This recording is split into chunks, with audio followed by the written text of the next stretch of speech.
evening, everyone, and welcome to Conversations with Taz. And you know what today is? It is Freeform Friday. And tonight we're going to mix it up a little bit. As always, you never know who's going to pop in, but let me show you who I have for tonight. I think y'all really going to like this. Hey. Hola. So let's start with the queen. Go ahead and introduce yourself. Y'all already know I'm the queen of New York, the queen of smacker unbleached, unseasoned, unbleached beast in the face. Charmaine homie, what it do, y'all? What it do, y'all? And I know y'all know the cousin, but I always like to make him do this because I can't. Go ahead, cousin. Hey, so this is your favorite professor at Petty University, and we're going to be having some fun tonight, and we're going to be discussing a whole lot of things. Wait, did you just call yourself the favorite professor at Petty University? Yes. Give me like, Sweetie, you can't be the favorite professor and the favorite dean. You can't have them both. give me like. Wait a minute. Okay. I'll stick with favorite dean because I forgot. You'll call Thank Danny. you. It ain't funny. Thanks. Because when he called today at an awkward hour, I started having heart palpitations because it was like 5 minutes after I got off the phone with you, and I started thinking, like, what the hell did I say? What did I say? I was like, I thought I was being supportive. And I was like, Chris looking at the phone like. She's like, did he call him? Because the last time he called me that earlier in the day, he was outside talking about open the door. Because I was being a little asshole, right? Because I was like, you can't tell me what to do. I pay my own bills now. He said, okay, bet. I'm going to pull up. I said, no, you not. You at work.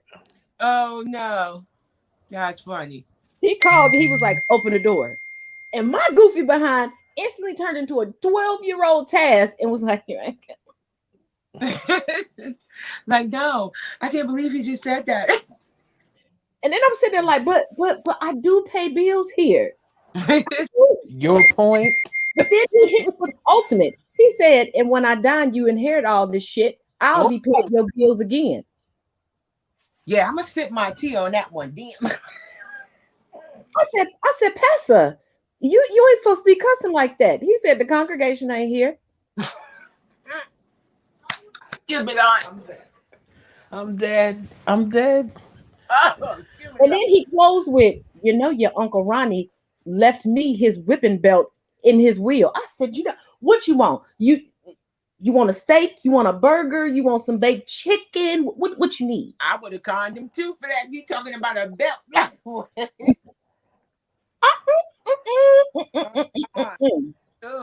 You don't play like that. That's not something you play with. I tried. Okay, no offense. I didn't think he was gonna drive state to state. I thought I was safe. As my mother would say, you don't know who I got watching you. Ooh. Oh my God, you sounded like he got you. Watching you. All right. Come on now. Don't act like she didn't pull that shenanigans on you. You wanted to be skipping school, be like, okay, I might just pull up to the school and wonder where you at. No lie, she did one time and she actually did pull up at school though. That was kind of embarrassing as hell. I'm sorry. Oh no, my mom had regular pop-up and I didn't know until after my younger brother graduated. And this is how she broke it down to us. She pulled out a bunch of pictures. Sister girl had changed all of her clothes and would walk in looking like a student. What? And when we would get home and we couldn't figure out for years how she would know about different stuff we said or did or whatever. And she would quote us like verbatim. And I was popping off at friends like, did you tell my mama this? Did you tell my mama that? No, she was there listening and we weren't recognizing her. Her sister girl was dressed like us and just randomly walking through the hall and stopping. Yeah, my mama was on that level. That's great. That level. Wait a minute. Hold on. As you said in your previous lives that you and your mom and your grandmama all look alike. Mm-hmm. So how did you not recognize her? Okay, when you're in school, you pass some classes or you're at your locker, you focused on getting something out your locker, or like me, because we all know I like to run my mouth. So I'll be running my mouth to one of my friends. And because I figured out that as long as I wasn't on the international floor where all, the French and Spanish teachers were, Spanish, the teachers didn't know what I was talking about. So I could be shady as hell. Or I could switch to French and be shady as hell. You know what I mean? Because we all had those teachers and those other students that we didn't like. I had a bunch of Becky's, Karens, and Richards at my school. So yes, I was giving them all the heat. No I lie. wasn't paying attention to her walking past and stopping. Like if she stopped at the locker behind me, I just assumed that it was the person who had the locker behind me. I didn't turn around and look. That's true. So you can look at people and not really notice that it's somebody that you know for real, unless you really, really staring at them, and that's when you can actually notice. So I understand where she's coming from with that one. The whole time I was out in the courtyard. Whole time I was supposed to be in English class, okay? And I was having a date with my older cousin and Mary Jane, okay? It was one of them days. I needed to have a deep, dark conversation with Mary Jane. I was having a bad day, and what did Rick James say? Mary Jane lifts me up. No lie, that It feels good. And my mama busted me. I'm sure she did. And since the little brother that stopped in, would you like to introduce yourself, darling? You're looking quite dapper tonight. Thank you. Hi, I just got through dancing, so that's why I got this on. Hi, hey, Shemaine, is that how you pronounce your name, sweetie? Yes, mama. Ooh. Huh? Yes, baby, that is. Yes. But I know the jacket you got on. Hold on, Tiger, before you introduce yourself, you got to get up and give us a Naomi twirl with that. This jacket is good. Oh, I love this. Ooh. Ooh, that's cute. That jacket. My brother. Thank you. I got it from my brother boutique. Yeah. Yeah, I'm sorry. I'm looking like a struggle bug today. I just left the office, so I needed to de-stress. I just had on I only put this on just to do like a switch for this dance that I was just doing. That was the only reason I just said I was gonna keep it on. And if y'all don't know Tiger Blue, he's an amazing dancer on TikTok. But go ahead and introduce yourself. I know who Tiger Blue is. I've seen his TikToks before. He is very good. I'm a huge fan of yours, honestly. So thank you, Shemaine. It's nice to meet you too. You are pretty. Thank you, baby. Thank you very much. You're welcome, love. You rocking the bald head, girl. Yeah, I didn't even know that was gonna happen, though. Well, you have to get on you. The bald head though. It does look gorgeous on you. I'm very jealous because if I don't have a whole lot of hair, y'all know what Neutron's head look like. I would be giving you very much that if I didn't have like a Shaka Khan hair all the time. But baby, tell us how you made this journey because you are working it. Yes. I got the bald head. You know what it was? I just got off and on stress, and I was like, you know what? Let me just go ahead and just take it all the way off. So that's what I did. But the only funny thing was, I did not know I was gonna look that good bald-headed though. I did not know I was gonna do that. And then all of a sudden, all I kept seeing on my TikTok and on my Instagram, all we missing. Like, oh my God, girl, you was rocking that bald head. I was like, you know what?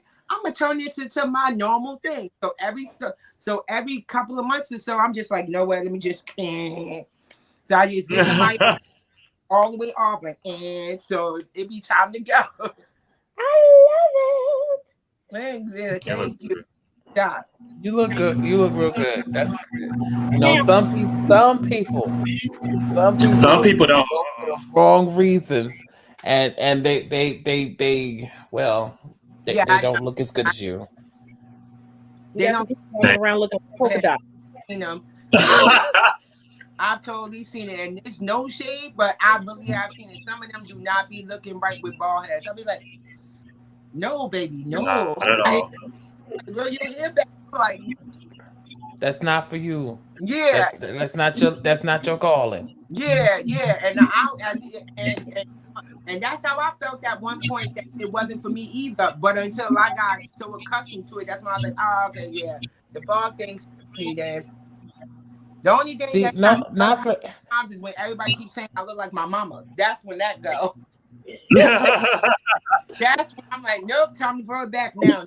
Time to go. No, don't do that. Don't do that because see that's evidence that your mama was just like, I'm gonna pass this fineness on.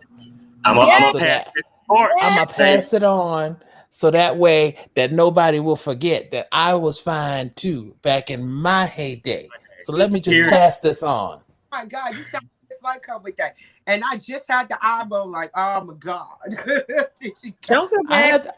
I had the same thing. Wait, hold on. I'm gonna pull up something Let for me tell y'all y'all. something because this is morbid, but it's funny. Because when my mother was in hospice, she couldn't talk for a while. Then she got coherent enough to say this one thing, and I died laughing. But my mother knew that I needed to laugh before she passed away.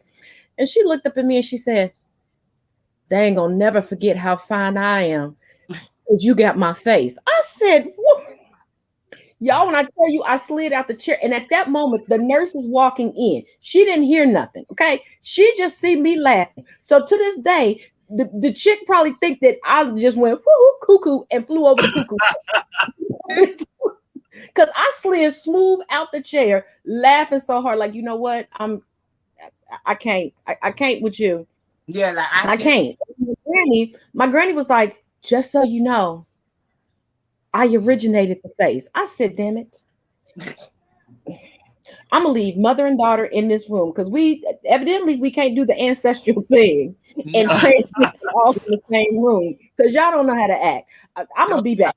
You ain't lying because I can't do it neither. I had to leave the room numerous of times. I'm like, oh my God, it's like 3 generations of crazy. It's time for me to go. Like, like no, I need to go. Yeah, because my daddy was like, why can y'all have regular conversations with everybody else, but y'all get mad and y'all argue in a way that nobody can understand? I said, because we're one person split 3 ways. Yeah. That's what it is. And we would go in and out of several different languages, look at each other, have that mental fight that we women do. You know what I'm talking about. We start having those mental fights where we look at each other and you know what we talk about. Me yesterday talking about some, oh, I told you not to talk about it. I'm like, what you talking about? I'm not even talking about it. All right, hold on a minute. She said one word. You know what I did? I sat right there and shut up for 5 minutes. She said, ha, it's killing you not to talk back. I'm like, I ain't say nothing. I ain't say not one word. But in my mind, I'm like, I really want to just say something. Yeah. Really want to just tell her off for 5 minutes. But okay, I'm going to let her get this one. She always talking about I got the last laugh. I'm always getting the last word. I'm like, all right, I'm going to let her have this one for 5 seconds. Go ahead. And that's okay. I slipped a whole note in my mama's casket. And at the end, I said, I got the last word. And I was the one to close the casket, and I'm so petty. I put it in the casket, closed, and tapped it. Double tap. That one. And I walked away and knew what I did, and he just looked at me like that. I said, well, from the both of y'all, right here. You got that one. So here's my original face. Hold on. Ooh. Oh yeah, that's you. Yeah, that is you. That's you. That is. But at least you don't look good when the salt and pepper kick in. Yeah. Girl, with what hair? With what hair?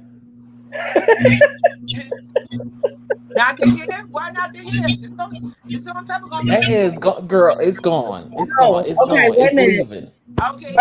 Bird being petty. You want to dance battle between Bird, I'm finna block you, girl.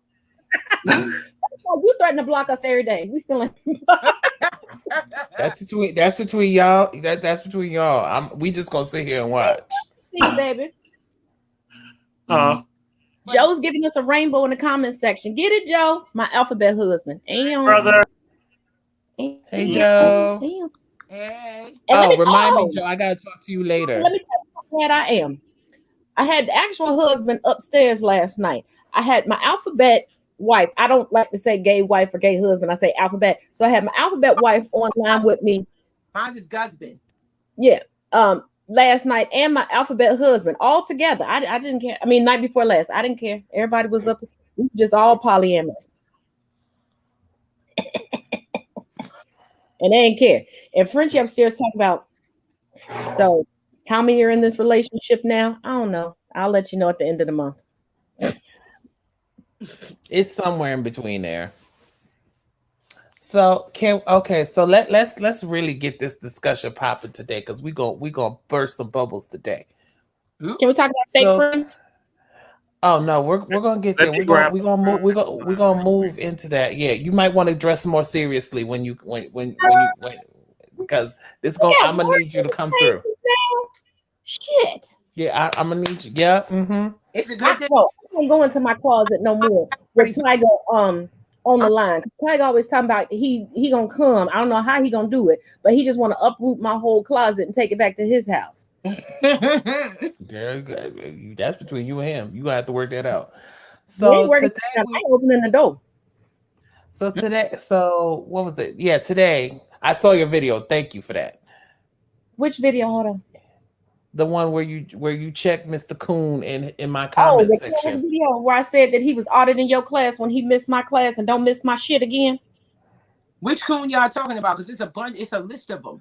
Oh, he don't even have a name on his user. And then I called it the University of Coons. So which one is it? The University of Coons or Coon Squad? Oh, see, I have levels to it. You have the Coontastic Coalition. That's like your top tier Candace Owens, Hodge twins, Coons. And then you have the Coontastic Committee. You know, the Coons in training. They done watched a couple videos and think that they cooning right, but they not cooning right because they ain't even cooning for coins. They just barely cooning for coochie. So he's there in that Coontastic Committee thing, and he's not even a board member. He just sitting there chilling, talking about Juneteenth was baby steps. Baby, the Emancipation Proclamation was baby steps. This is a placation. This ain't even a celebration. This is a placation. All right, hold on, Shan. I'm gonna call you Shan for short.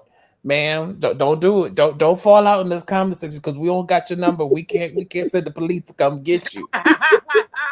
Okay, get her up off the floor. Shan, we ain't got no insurance, girl. We just gonna drag you up to the curb and leave you on the curb. I'm sorry. Don't down. It's rude to die in front of people, okay? I'm from the hood. We leave you right there and don't know you, bro. I ain't see Jack, so I ain't heard nothing. I'll give you CPR, but I'll be doing it for all the wrong reasons. And I'm just gonna tell you now, you might come back, you might not. But I'm gonna be happy at the end of it. The shade. So I'm just like, now if you went through my comment section, because I stitched the video from Jesse saying that this was not necessary. This is not the movement. This wasn't it. You missed it. And then he gonna say baby steps. I'm like, did you fall down and bump your head on the pavement? Did you not see his hairline? His hairline was taking baby steps to grow in. I'm still trying. His balls was taking baby steps to drop. I thought it was weird. I'm still trying to figure out which Coon we talking about because there's a bunch of them, and I done cursed out all of them, so I don't know which one. Go to my comment section. It's the 5th video in on my TikTok. There, it's called "What People Actually Would Think we would do on Juneteenth." But this guy he didn't even have a name. It's literally user and then just a bunch of numbers. Those the type of coons that don't never give their real name, but they so undercover they don't want to tell nobody who they really is. But this fool actually has his picture. Because I used his comment with his profile picture in it for my video, and like I said, his balls and his hairline are taking baby steps to fall into place. It ain't my fault, shit. I mean, he ain't even in his mama basement. He in the sub basement of his mama house. Okay, he can't even get up to get to Wi-Fi. So she must have, and he snuck up and used the Wi-Fi real quick. He's in a cave somewhere. Okay, he's in one of them. He's a cave brother. Oh, okay. Yeah, he's a knuckle dragger.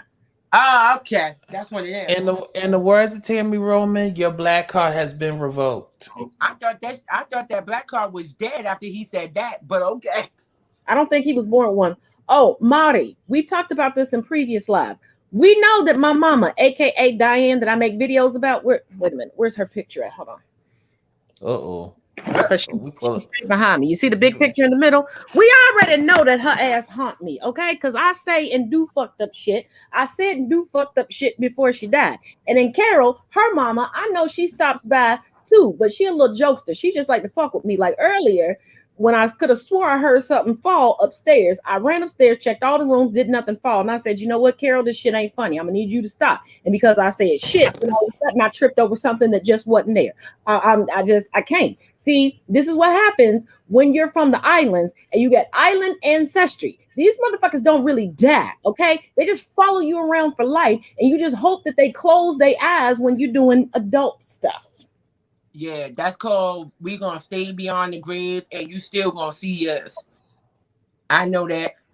Well, my mama said, when you become a parent, you're a parent for all eternity. And I said, but eventually you die. And she just looked at me, and I'm like, oh shit. Yeah, you still there. Them people don't die. They still there. You ain't missing it. The only one that don't mess with me is my grandma Maddie, which I can understand because she didn't really like me at all either. But I kind of understand why she didn't like me. Because I had some jokes. When looking back, the shit is still funny. It was hilarious. Okay. But I shouldn't have said what I said. But it's just baffling to me. I did like my class yesterday. I had 3 classes back to back. I was like, Lord, I'm gonna have to do this, and I don't really want to, but people need to learn how to listen and stop sitting here and missing classes. I got for playing hooky this week because today was a full-fledged day. The dumbass white boy that said that I was cute because I thought I knew what I was talking about regarding history and racism, and I'm like, bitch, I literally teach on this shit, but okay, who's gonna tell it? Not me. Let him find out on his own. And he was like, where do I look frail? And I said, once again, you are putting together words you don't have the definition of and just jumbling them together. Like, okay.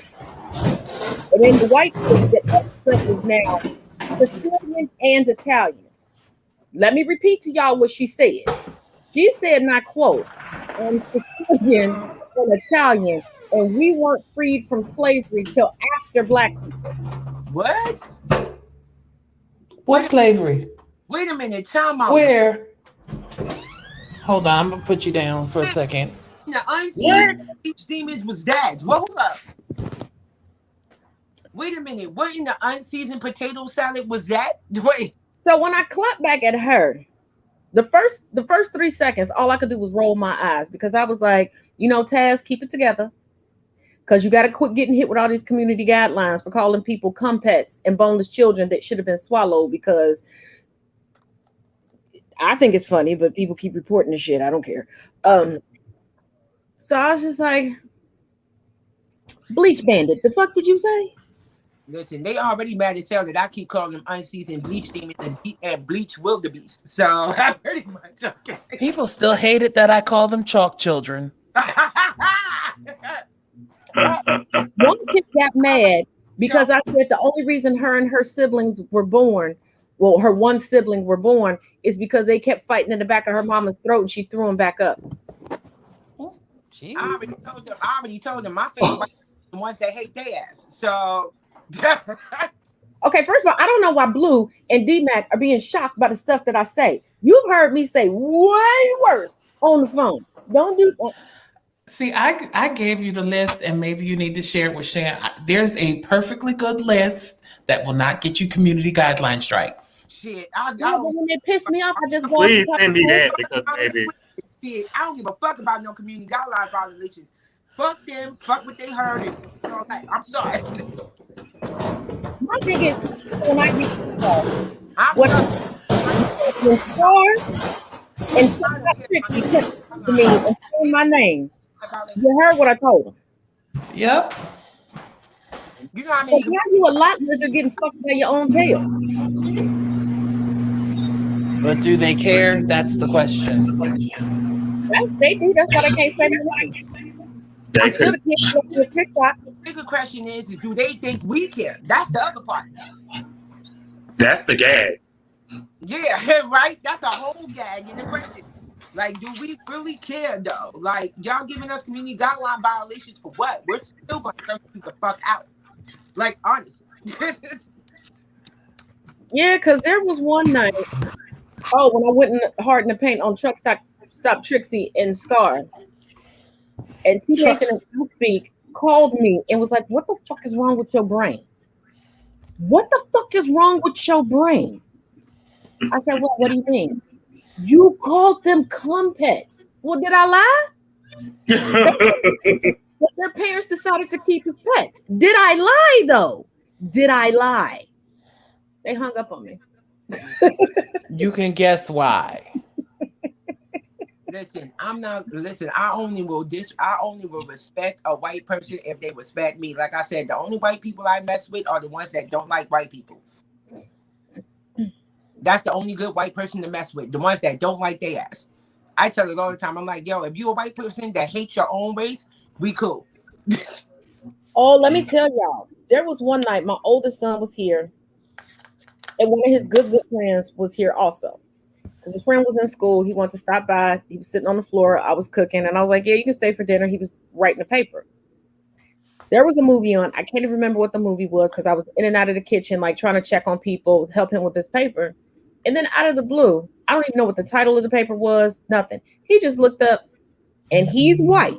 And he said, I can't stand white people. And he was like, why they got to steal everything? And when I tell you, I came to a dead stop. And I had to remember he was white. Nope, I can't do it. I was like, what did you say? When they talk like that in third party settings, that's my. Huh? What are you doing? You sound like you're powering yourself up. It's not me. It's honestly not me. I swear. That's why I put my headphones in. You moved your arm, and it sounds like you were reaching up and powering yourself up. Oh shit! Like you were reaching to the ancestors, like level 1. Sweetie, I'm telling you, that's why I put this in because my beats were causing nothing but trouble. I'm still going with you were powering yourself up from the ancestors. Honey, if they don't need that, they don't need that. They ain't ready for that. I'm telling you that now. Ooh. So, because I already had, like I had heard it. Lizzie told me earlier when I told them that I got bit by a mosquito. Tiger was there. Oh, Tiger was laughing too. Talking about love Lizzie. They won't survive. It's gonna be over for the mosquitoes. They got past blood in them, and they can't survive that devil. The fuck. I love her so much. Lizzie, I love her so much. She been with me. She been down for me since A1 day one, especially when I had COVID. Shouts out to Lizzie, man. That's my baby.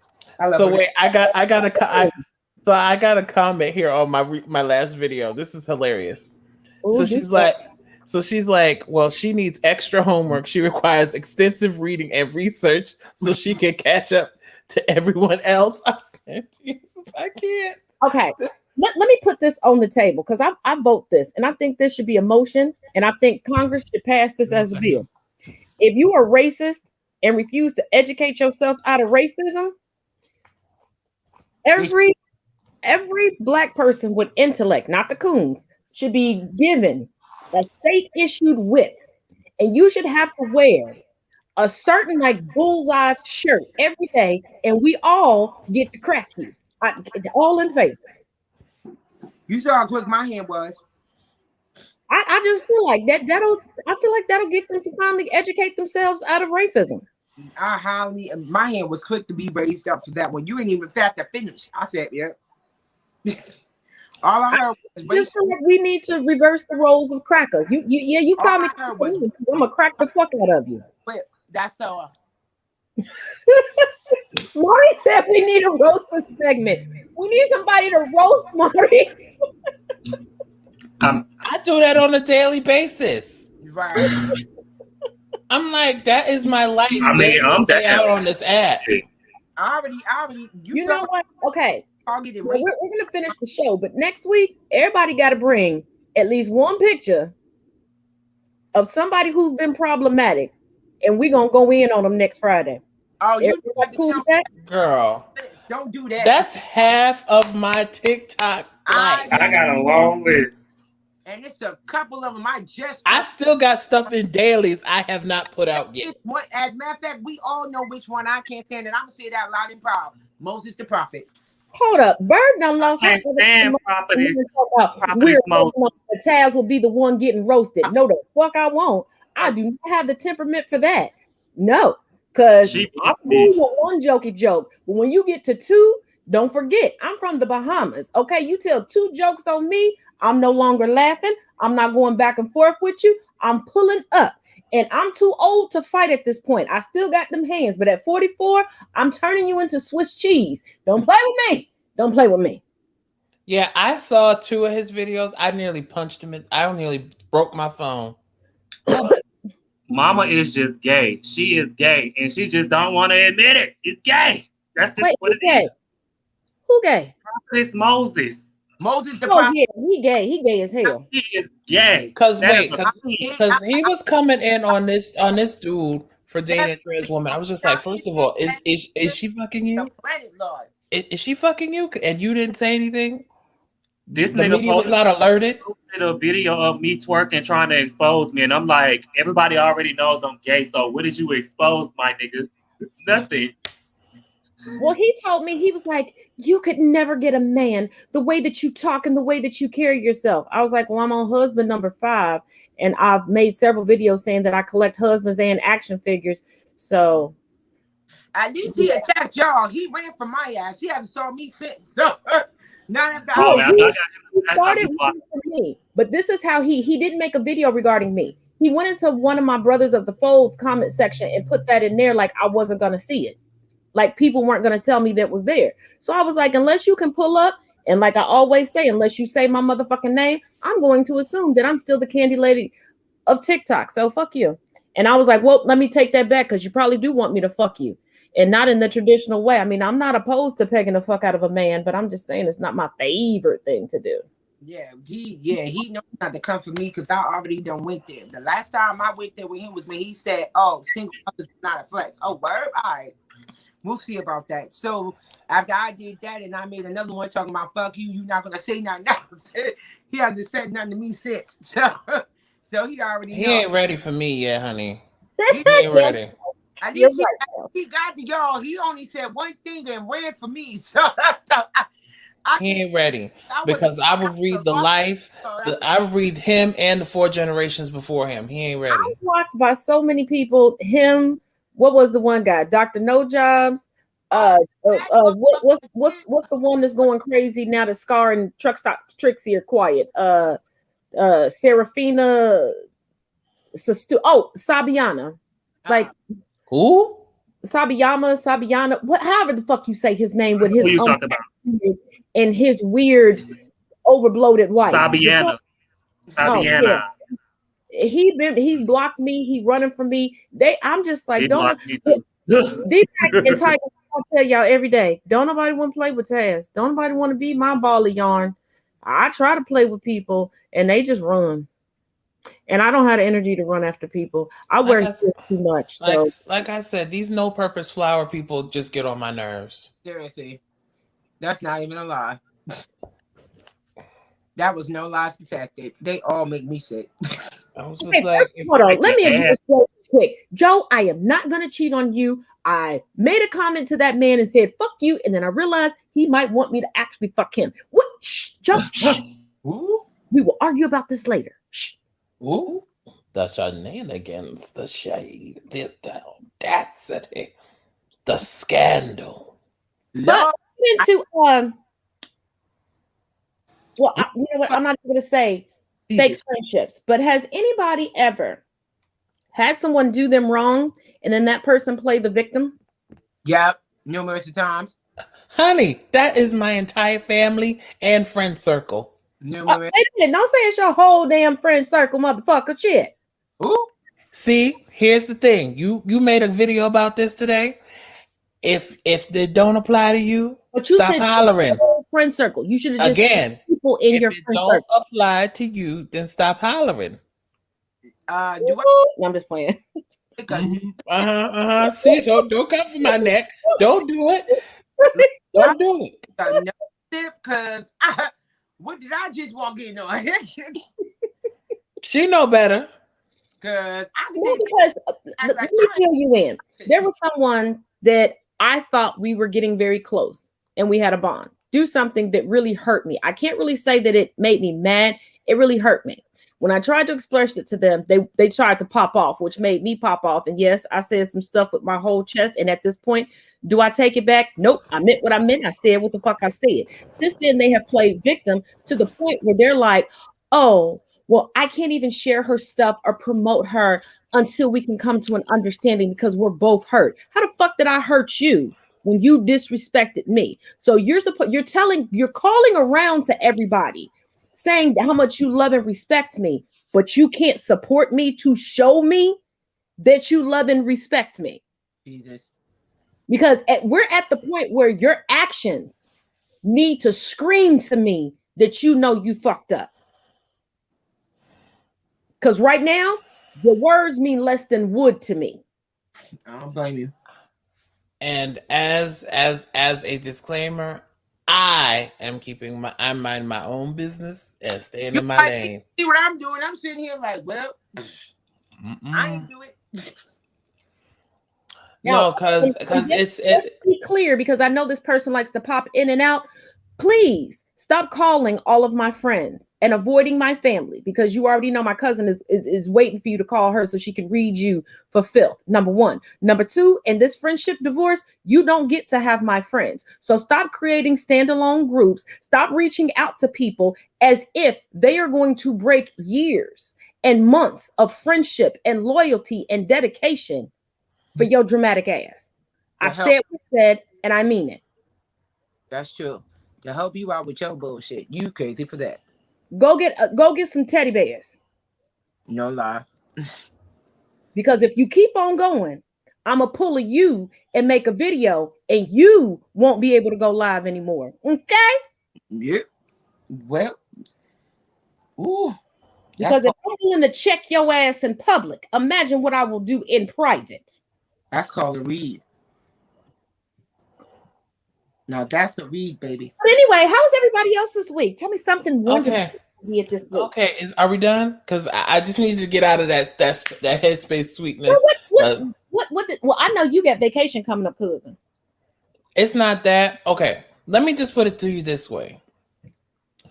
I understand where you're coming from. It's not a good look to have that happen to anybody. I wouldn't want it to happen to anybody. It's not a fun experience.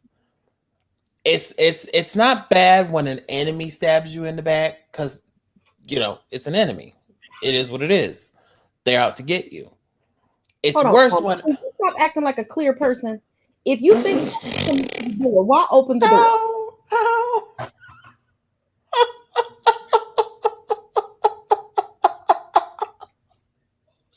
Wait, I can't. Hold on. Oh my God, I can't. She said, "Can you stop acting like a clear person?" I'm done. Oh.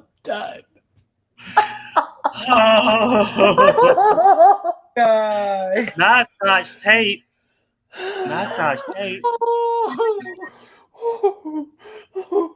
Okay, I'm good. I'm back. If y'all will see me in the morning, that means he done had enough of my shit. I'm like, oh my God, yo. Anyway, so it's hurtful when it's done by friends. So I fully understand that. But see, it's bad when you're the friend in between them and you're trying to just mind your business and stay out of the argument. And that's what I'm trying to do with whatever any of my friendships and the two friends that I know get into a problem. I'm like, oh, just like in Color Purple when they started fighting, time to go. See, I appreciate you because you keep up our regular, you giving me tips on how to properly deal with customer service. And then we just have our venting sessions about people who done annoyed us during the week, predominantly on social media and with our prospective careers. And I love that. Because that's how to be a good friend to everybody. Because maybe I'm weird, maybe I'm wrong, but y'all tell me what you think. Mm-hmm. I get very weirded out when people call under the guise that they're checking on me, but just want the details of the situation. No type of advice, no nothing. And for me personally, I can't speak for anybody else. A distraction or talking about anything else helps me. I don't want to talk about the situation 24/7. So if you call me and go, "Hey Taz, did you see this movie? Did you see this TV show?" Where I know I'm mad at the person, but you're giving me a distraction. When you're calling going, "Well, I heard you was mad at such and such. What happened?" And then they get off the phone right after that. To me, that seems real sus. Am I being paranoid or something? Or like, do you feel that way? No, that's a bad thing to do. And see, here's where the friend etiquette needs to be at. And here's how to be a good friend. Here's your lesson for today. If you know that your friends are beefing and you know both of them and you are trying your best to stay out of said argument and not cause any further trouble, your best bet is to play distraction for both. Because at this particular moment, you're not going to convince one or the other to do anything that they don't want to do. Right. So you distract. Whatever it is that one person like, you distract them with that. You amp up whatever it is, and you go in whole hog. And that's been my life. I'm telling you, I should have a therapy session. I swear. I really should have gone into therapy. I really should have. Because Dr. it's ridiculous. That's your next segment, Dr. Mac. What I does this. And a lot of people who probably know me, they know this is me. When everybody is arguing and I'm friends with everybody, I'm like the most solid person ever known to the face of the planet. You don't even hear me. You don't see me. Every time they call on the phone and they talk about, "Oh yeah, I'm mad at this," I'm like, uh-huh. I'm like, "Oh, dad, that's just messed up." All right, well, I'll talk to you tomorrow. That's sweet. I'm serious. That's another thing. The other person calls, "Oh, well, dad, that's messed up." Okay, well, I'll talk to you tomorrow, and let them all argue with themselves. Let them get all that stuff out while I'm sitting right there, just looking at them, sipping whatever I'm sipping on that moment, and letting them go ahead and argue till they can't argue no more. Once they done, the first thing I say, once they be like, "Oh yeah, we're good now." "Oh, well, I'm glad y'all finished." Yeah, because see, I like to call D-Mac or Bird or Lizzie. And I'm like, a good pair of ears is better than anything. I do, because in talking to them, one, I don't watch a lot of TV because I never remember what day or time or channel anything comes on. They'll be like, "Yep." So every time I talk to them, they have something for me to watch. They have something for me to read. They found something funny on the internet. Yeah. So those are my go-to. Because yes, they will know that I'm upset, but as soon as I pick up the phone, like the other day, D-Mac called me. Started off with a whole ass joke. You remember that, D-Mac? And I was trying to cook. I'm fumbling in the kitchen. But that's what I needed. That's what I didn't want to talk about, because so many other people were calling me, trying to convince me to do this, convince me to do that, reiterate this, reiterate. And I'm like, can y'all just continue to treat me as your friend? Mm-hmm. If we talk about TV shows, when you call me, talk about TV shows. If we talk about books, talk to me about books. If we talk about pop culture, talk to me about pop culture. Don't talk to me about what's pissing me off. Yeah. I've already vented about it. I've already gotten it out. I just let me keep going forward. Yeah. It's that I'm not dealing with it. I don't like to keep rehashing it. Yeah. And see, that's where that comes in. You can't sit there and see, this is how you, okay. Here's another, here's tip number 2. Here's how you find out your friends are toxic. Oh God, I'm exposing myself, Jesus. But here we go. If you have a friend who is constantly, 1, begging you for something, 2, calling you to get something that they know that they couldn't get from you otherwise, unless, by some miracle they got it from somebody else, but they're calling you on constant repeat for tea, gossip, shenanigans, or anything like that, but they don't ever come to, if you don't never see them when you're down, upset, or you need somebody to talk to, get rid of them. They are draining you. You forgot one more thing, and I need Which one? You meant to say 4 when the only time that your friendship with them is beneficial is when it's beneficial for them and not for you. Sorry, yep, you're right. Sorry, I forgot about that one. And you got one more. And my thing is, people, stop assuming that I know gossip. I'm gonna need people to stop jumping in my inbox, going, "Why is this person beefing with this?" I don't know. Everybody who knows me knows I don't know nothing about no gossip, no be. I don't. First of all, I don't care. Number one. Number two, I'm too damn busy. I'm a grown ass woman with a whole ass business, shows, podcasts, classes, and everything else. I don't give a fuck. I am not 12 years old trying to get at the cool kids table. I built my own cool kids table and I decide who the fuck sits at it. Okay. I've established my friendships so you can't embarrass me and I'm not worried about being embarrassed or who's fucking around with who. I don't give a fuck. So can y'all please stay out of my inbox thinking that I can explain to y'all beef and issue that's going on that I didn't even know was going on till y'all hit my inbox because I don't care. Amen. And it's not that I don't care about people.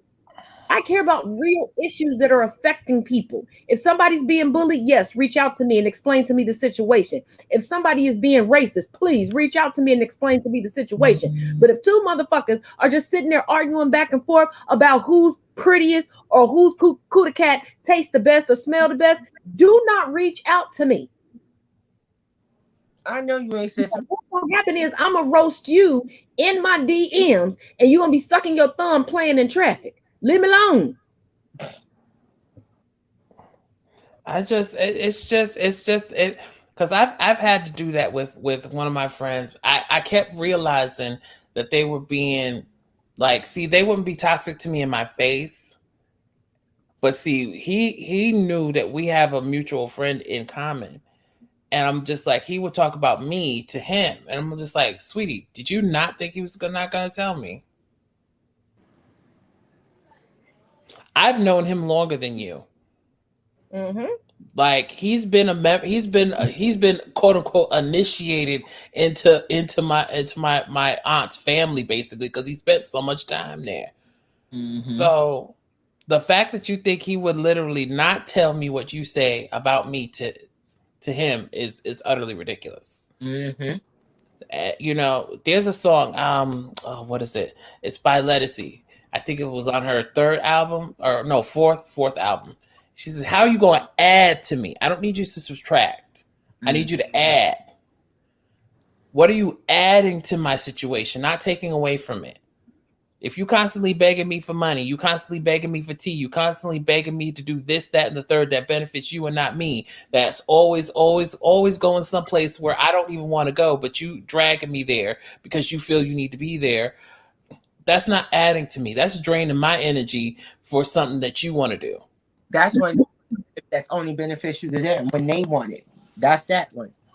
And to quote something that, and if you all haven't signed up to join my, well, a lot of people don't like getting up Saturday morning, but anyway, that book club, to quote something out of the book, 400 Souls, a beautiful young lady said, "You can add to blackness, but you can only subtract from whiteness.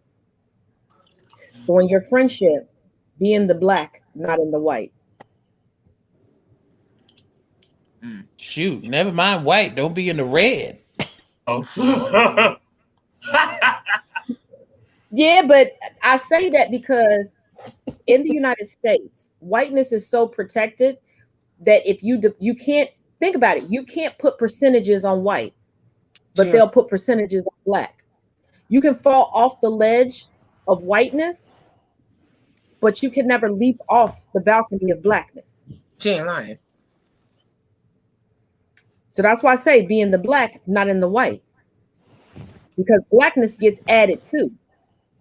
She right. Whiteness only gets subtracted until it's diminished. And they believe that it's diminished at the first percentage point. Mm-hmm. So if all you're doing is taking, not on them. That part. We're no longer there.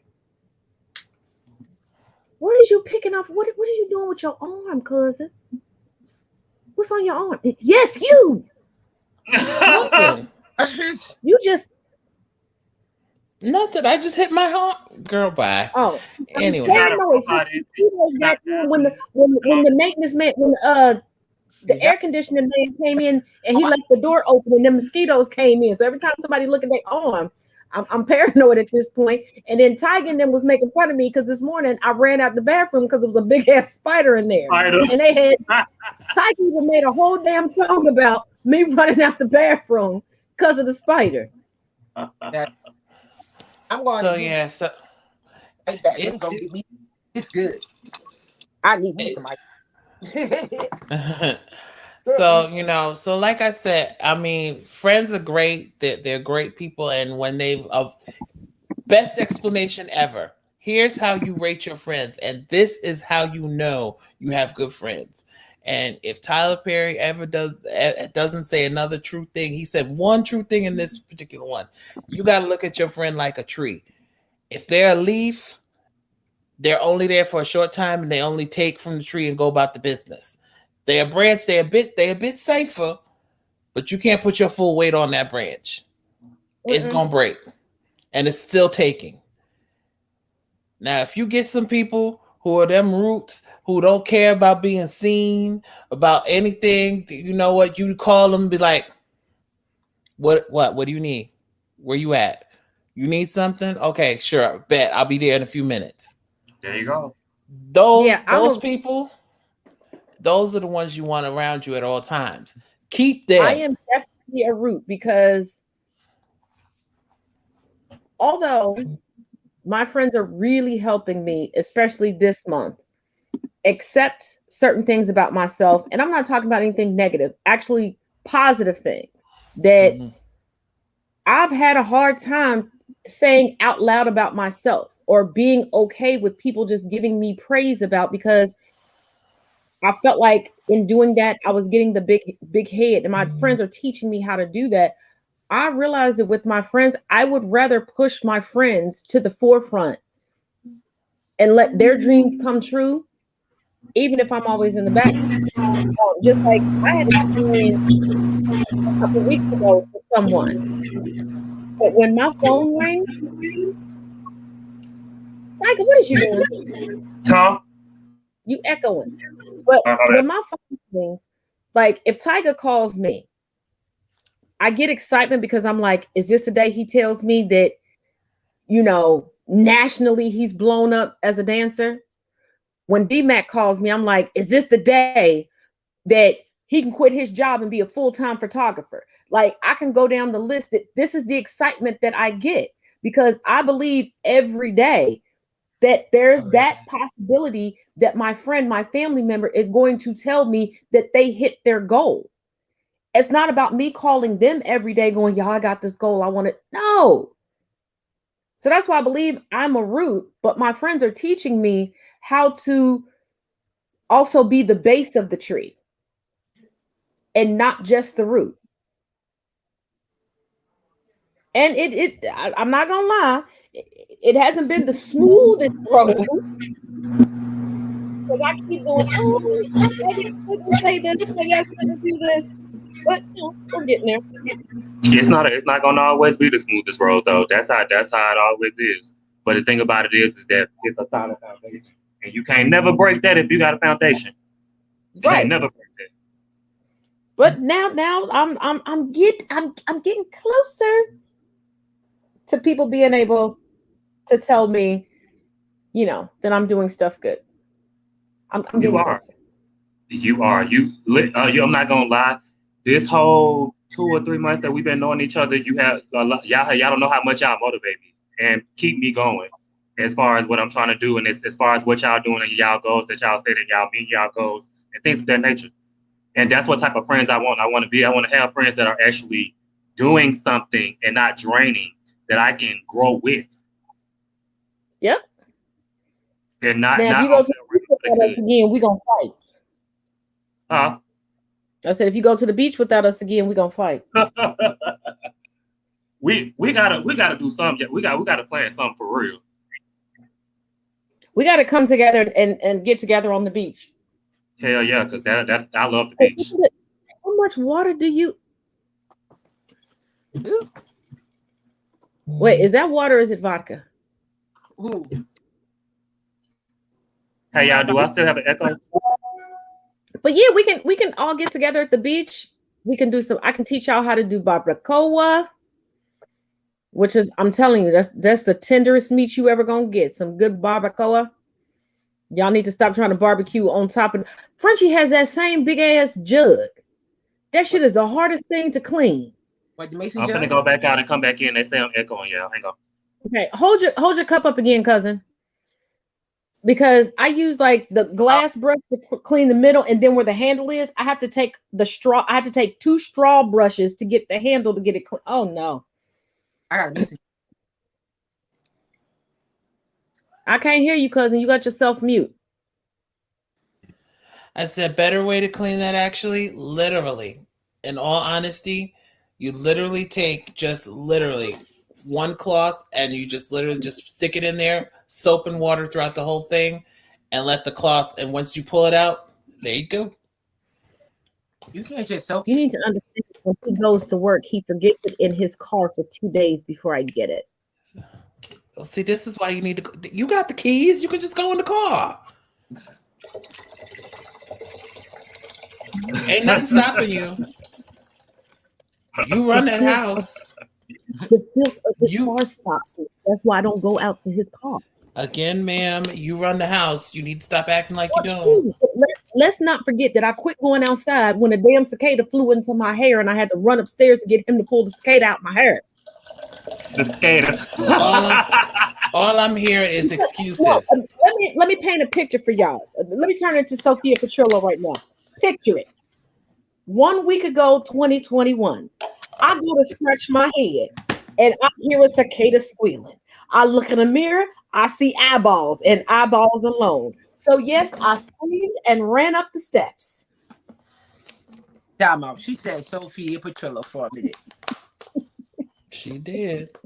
Jesus, I just went off. Just that. Oh my God. He tells me every other day that he gonna send me to Shady Pines. Oh I my. said, Sophia burnt Shady Pines down 20 years ago. What are you sending me, boy? Well, he said he gonna And send. then he showed me a picture of the extra room in his house, and he wrote Shady Pines on a piece of notebook paper and taped it to the door. I said, see, that's kidnapping. That is a felony. He said, you can't call the cops if I come get you. He's like, I'm bigger than you, Mom. I will fireman carry you and take your phone. I said, Yeah. don't you think people would notice that I'm missing? He was like, I look like you. I'll just shave my beard and just keep your show going. But Yeah. you don't sound like me, Negra.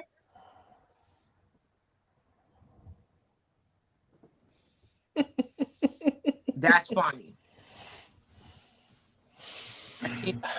So I'm gonna so Sham, since you haven't been, or anybody else on here has not been given the tour of the shenanigans of my wall.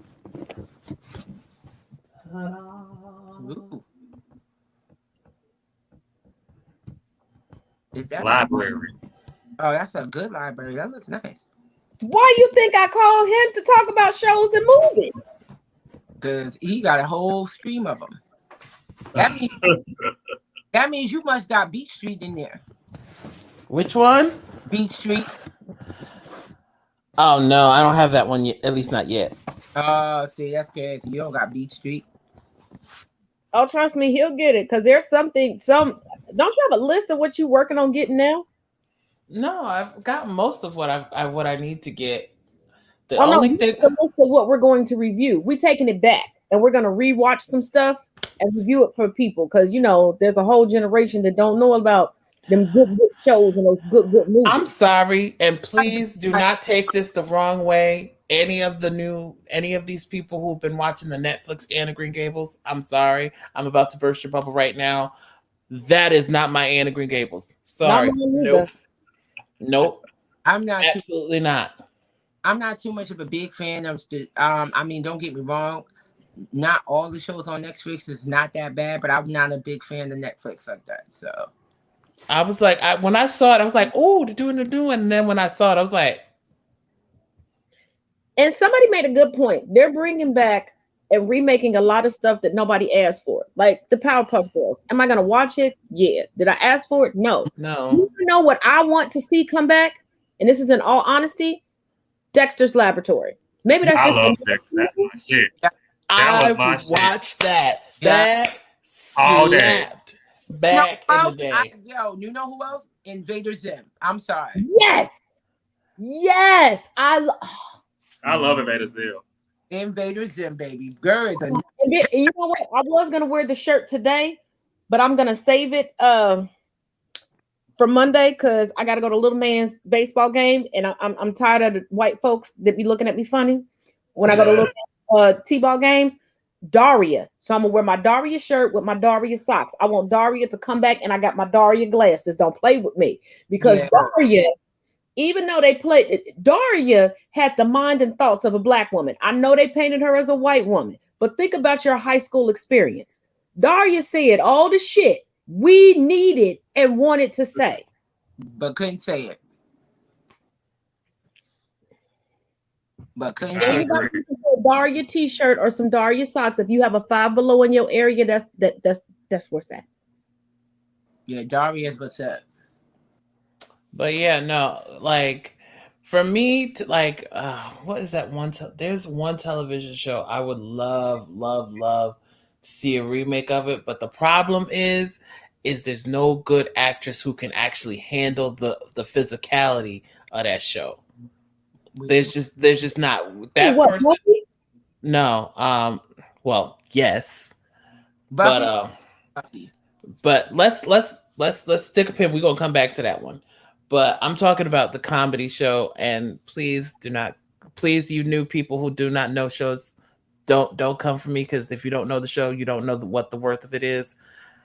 I Love Lucy was, especially the first 3 original seasons. But oh my god, I cannot. That woman, the physical comedy. The woman from Will and Grace. I cannot think of her name right now. It's escaping me. But y'all know Deborah Messing? Yes. One, she's played Lucille Ball before in a lesser known biopic. It's a lesser known. It didn't hit the silver screen. It was lesser known. I think I may have been one of 5 people to watch it, but she did an amazing job. But physically, she can keep up with Lucille Ball. That's who they need to get. Quit trying to remake Will and Grace. I mean, don't get me wrong. I love the show, and we all know who I identify as. Grace? No. Karen? You would be. I collect ex-husbands. I drink like a fish. I got a gay husband / best friend. Come on now. But that's what they need to do. They need to get her. Wait. I really want to wait. I want to see him. I want to see him in 2021 in a different world. Think about it. Hillman University, different world 2021 than with Black Lives Matter and everything else. Come on now. And bring the show writes itself. Smith back as a professor. I mean, the show writes itself. Back as a professor. Even bring Whitley back as a damn professor. Yep. Have her teach finance though. Yep. There we go. Because we know Whitley could keep track of some coins. She showed enough. Okay, first of all, let's just be clear and be honest. That scene from the Cosby Show where that girl told her mother that she was not going to Harvard, and she literally sat there and broke down the entire amount of what they had spent to send her to school, still has me shook. Yeah. Sandra, you owe us $79,642.38. I said, Jesus. Yeah, that calculated it down to the cents. That scene is your introduction to my mama Diane. I said, oh my God. One of my brothers decided he would start college and to turn into a party boy. And he would call me to get money because my parents were like, no, we're paying for this. Because I had 2 brothers in school at the same time. Oh, Lord. That must have been fun. And they were not doing what they were supposed to do. Keep going. No, they're dumb as shit. They're not smart as me, so they didn't get any scholarships. And then my parents had 2 kids going at the same time, and my parents were like, "We're paying for your food, board, because you want to stay in the dorm, even though you're 20 minutes away from the house and everything else." And he wanted to party away, so he didn't finish college. And I went to my mother's house when my mother used to watch my children to pick up my children, and I knew something was wrong when the door was open, but the screen door wasn't locked. And I was able to walk in, so I knew somebody was in trouble, and I thought it was me because normally it is me. If you haven't picked up on the pattern, my mama had a hole PowerPoint presentation showing him what he needed to repay. And then fast forward a couple years when he was originally going to get married and that didn't go through. But I had already spent money like on a dress and everything else for his wedding. And I realized I was my mama's child when I created a PowerPoint presentation to show him to run me my money.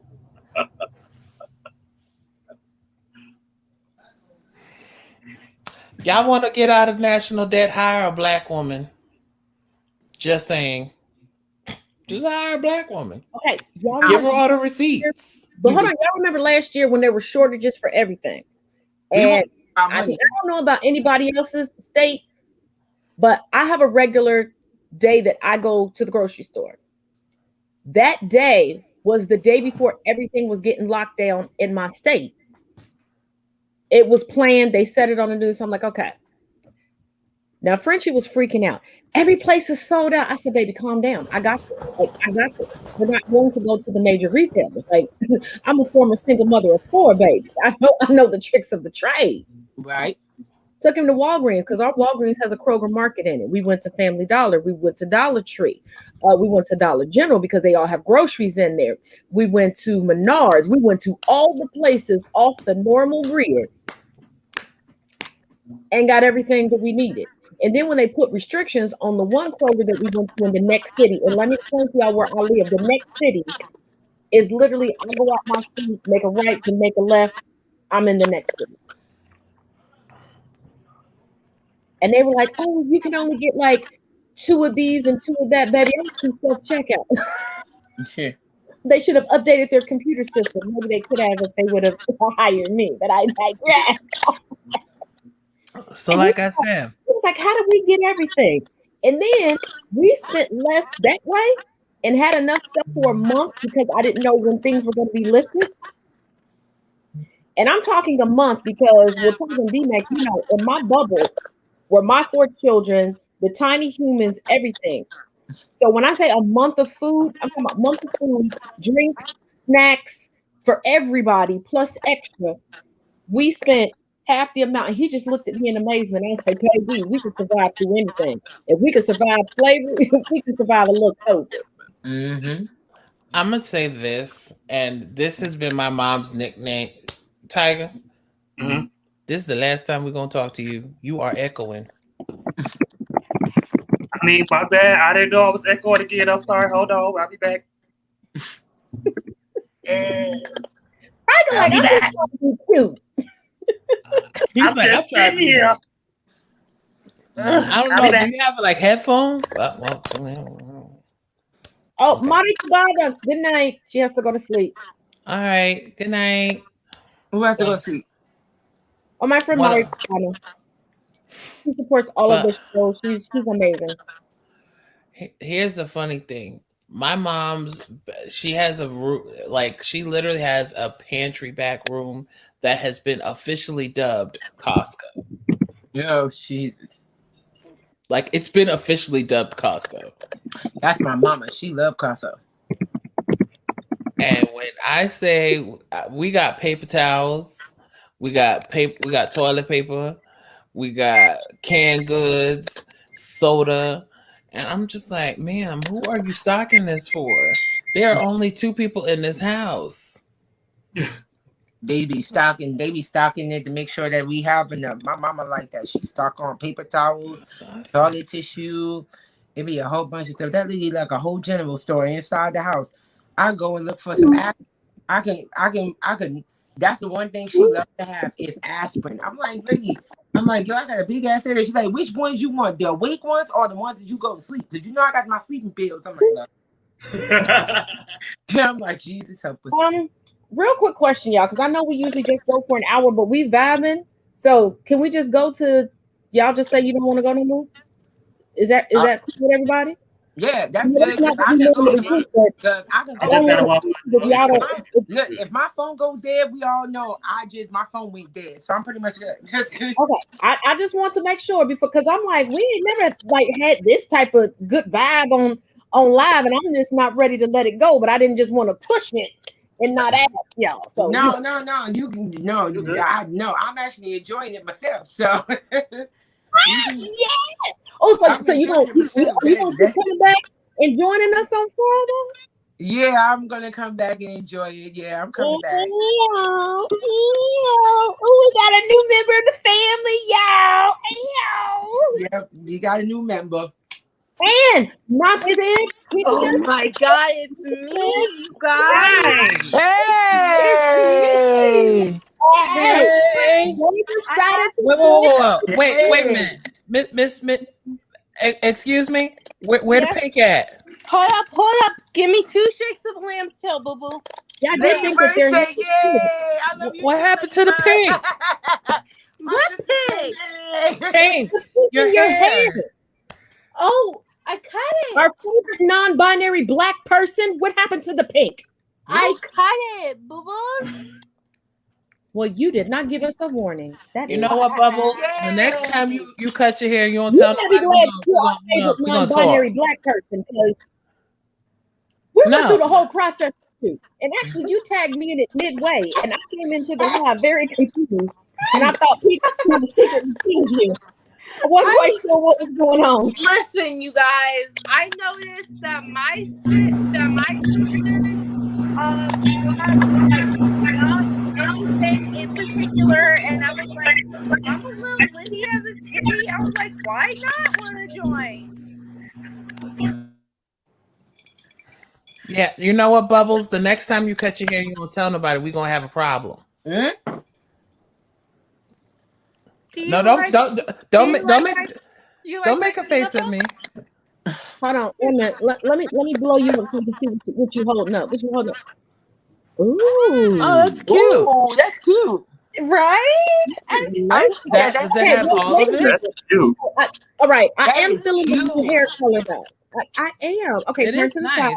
Yeah, the hair color is cute. It's banging. Okay. All It right, is nice. girl. I'm just I do love the saying, pink. Bubbles. You Alright. could have told me. Rocking for I you. And see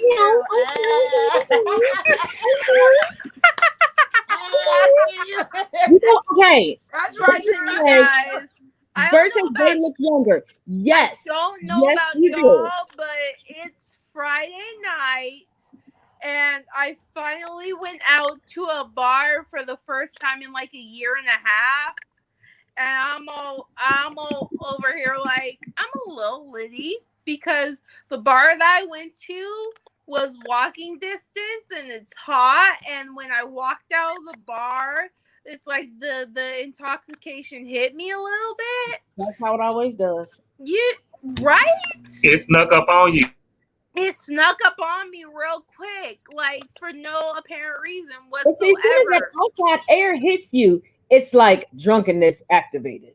Right? I don't know. It's like I'm playing darts, I'm doing my thing, I'm beating Peter over here. I'm like, yeah, I got it. I'm cool, you know. And then as soon as we walk outside, it's like 85 degrees. Mind you, where I live, that's hot. I know Yeah. for you guys it might not be hot, but for me, Here in Florida, it's hot. I'm in New exactly. York. So It's for definitely you hot. guys, it might be hot, but in Washington State, it's like that's humid, hot as AF for me. I'm just like, So it hit me a little bit faster. And then I was in a Zoom call with Tasha, I Speak's wife. I got a little bit more intoxicated than I should have. Shout out to Tasha too. I miss her too. I love Tasha. Tasha's Who don't? a beautiful human. And Who don't? I just wanted to let you guys know because Taz and D-Mac are my family. I wanted to let you guys know that I fucking love you guys. And there's 2 other people here that I don't know. That's Shemaine. And she just agreed to join us on Friday. And then that's Tyga, the dancing queen. Tyga, I didn't even recognize you. I got on a new wig. Sorry. Boo! Tyga. I'm It's going to feeling be it vertical though. tonight. I would like a drunk snack. Thank that you. Thanks. Thank you. And then here's Peter. Taz, Hi, here's Peter.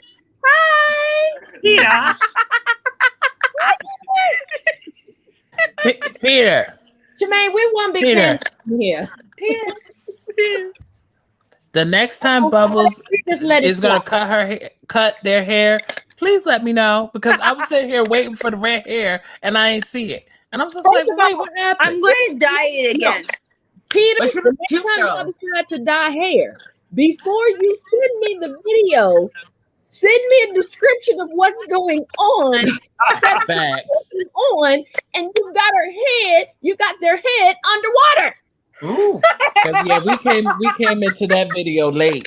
That live was late. We was like, what's going on? What is he doing to them? Underwater, and I'm like, I was like, what is he doing to them? Do I need to call the police? Do we need to send out the National Guard? He's not that white man, you guys. He is not that white man. Listen, Peter was so cool with it. All Peter said was, he doesn't even answer me. He sees my comment.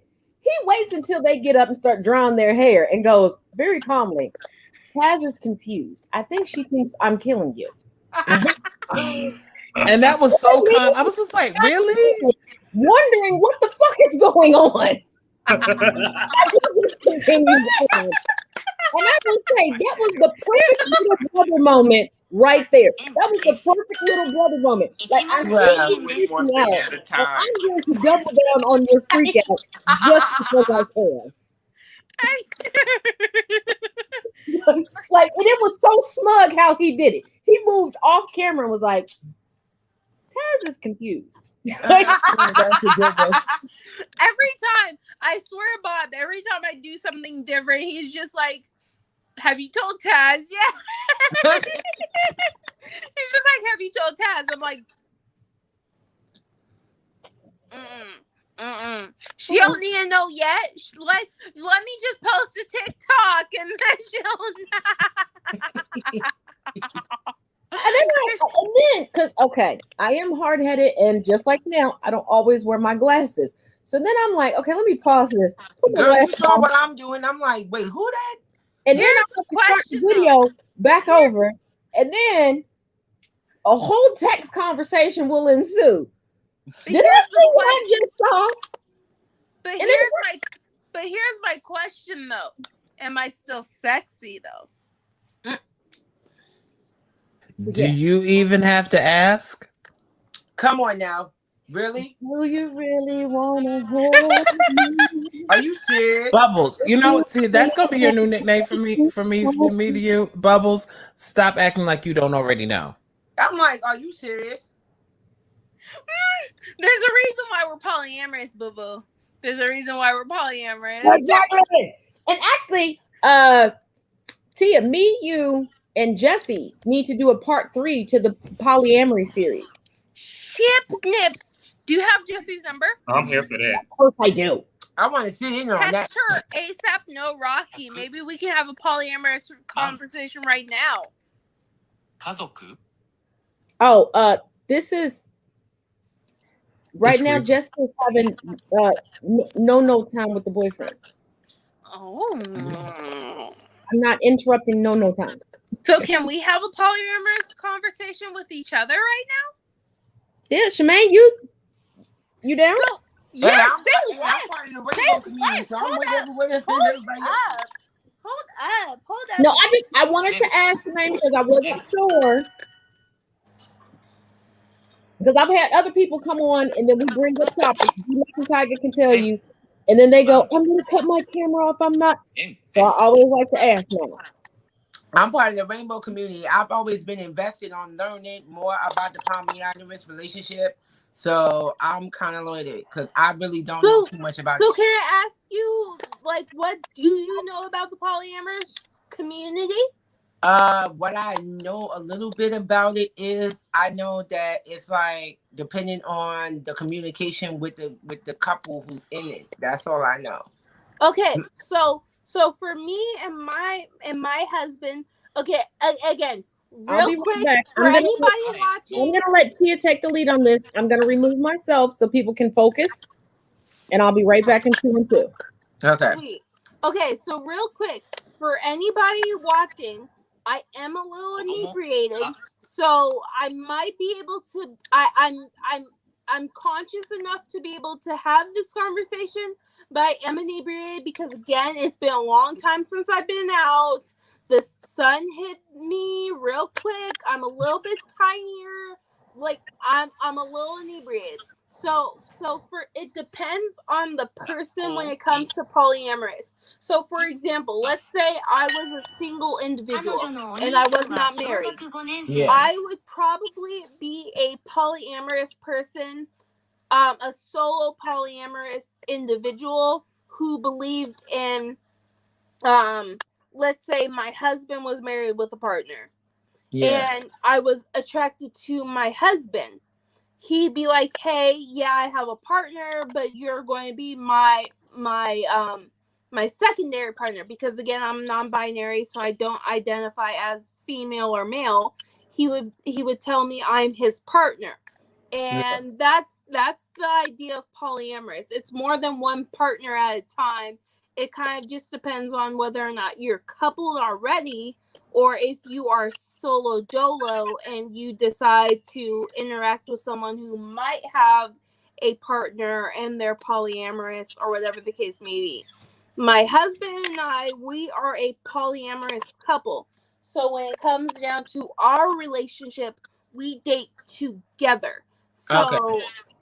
So like let's say that Tyga, for example, was someone that we were interested in. My husband and I would date Tyga and only Tyga.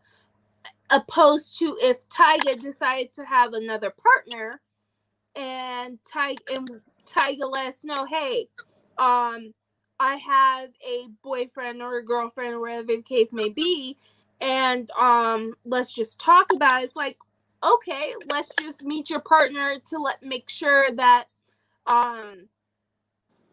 everybody's safe when it comes to the STs and stuff like that. We just want to make sure everyone is safe. We want to make sure that even if we're not interacting with Tyga's partner that he has, we are all in the same agreement that Tyga's partner knows that we're involved, and if Tyga's partner hurts him, we're coming for him with no questions asked. Right. Period. Because that's our partner. And let me just add on, excuse me, let me add on to what Tia was saying, because me, as I've been polyamorous as long as my first memory, just like I've been queer as long as my first memory.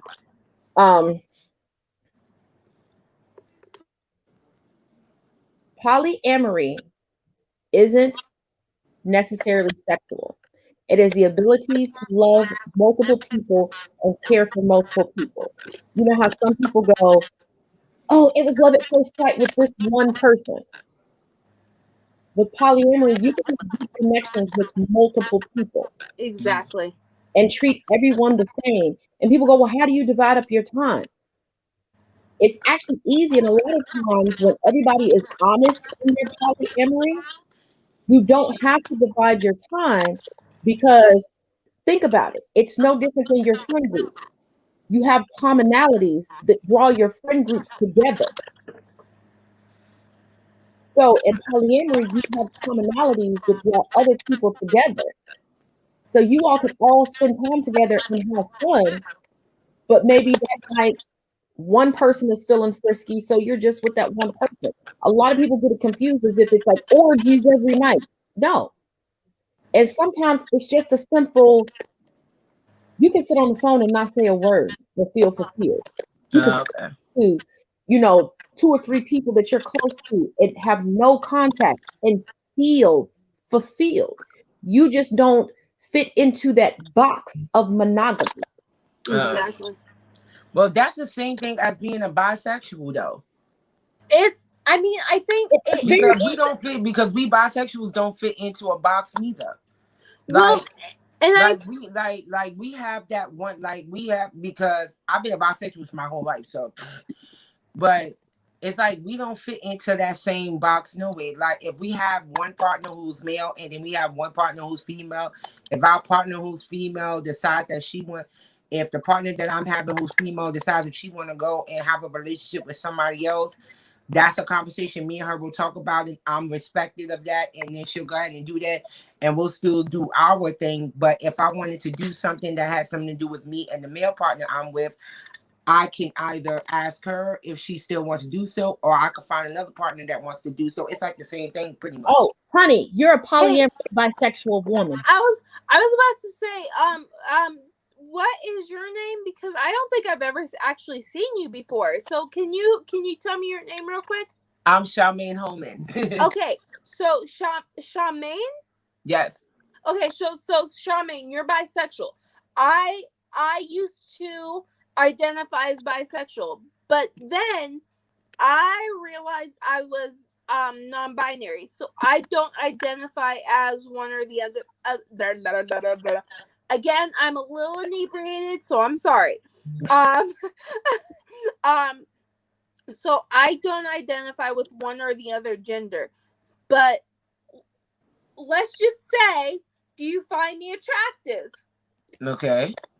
You find me attractive? Yes or no? Yeah.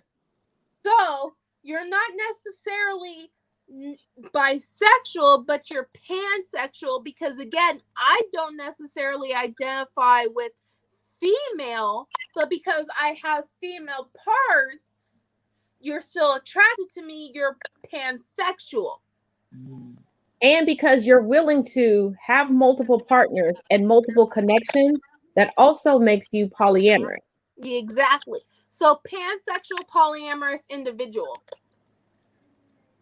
I never thought of I'm it. identified as queer because,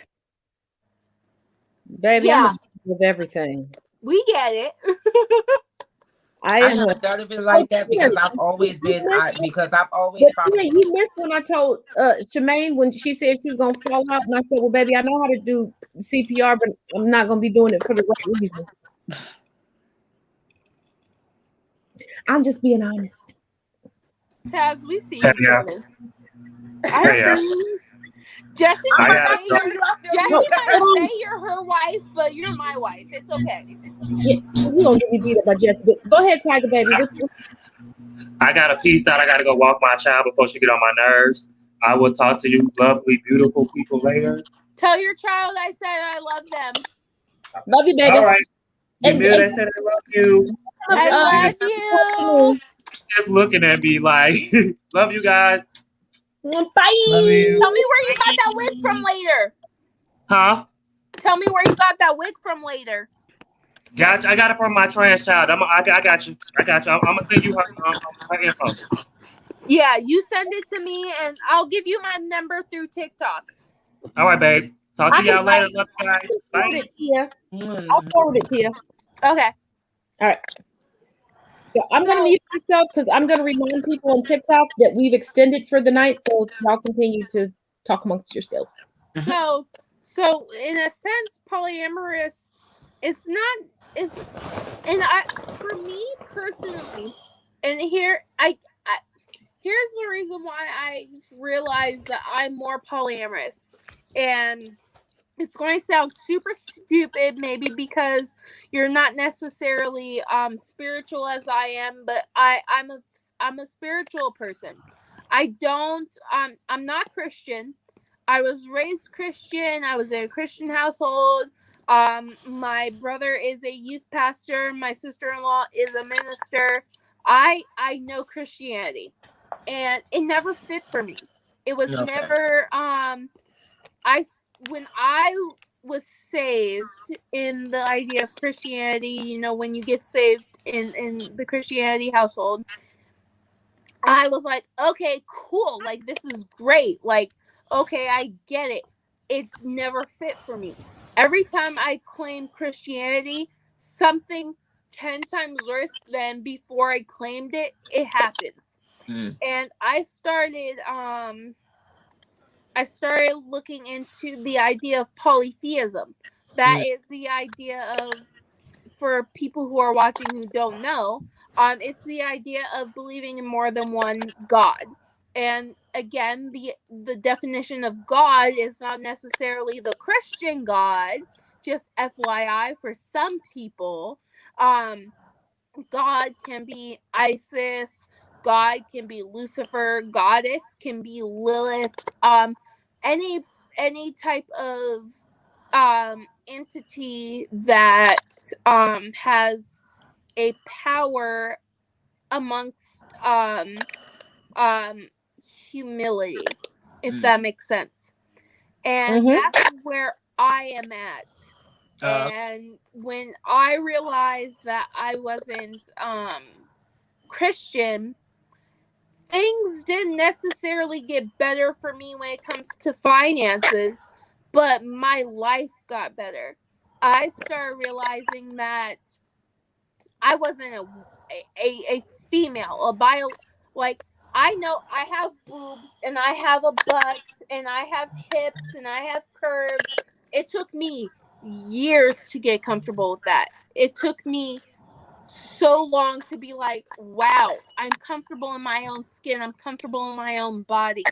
But I still don't identify with females. Like, I know I have the reproductive system to give a child and stuff like that, but I'm not female. But at the same time, I'm like, no, I'm not a man either. You guys are too much for me. Like, you guys have too many issues. I don't care if you're gay, bisexual. Men are weird to me. And I never understood why they were weird to me. So when I came out as non-binary, my husband was like, do you have the parts I need? I was like, well, yeah. He was like, are you going to change them in any way? I was like, nope. He was like, okay, that's all that. Oh, thank you. He bought me pizza. On the floor. Wait, is that the good pizza? That's the Tostino's, like, good pizza. But like, so you like, know what our drunk snacks are. I love you, baby. So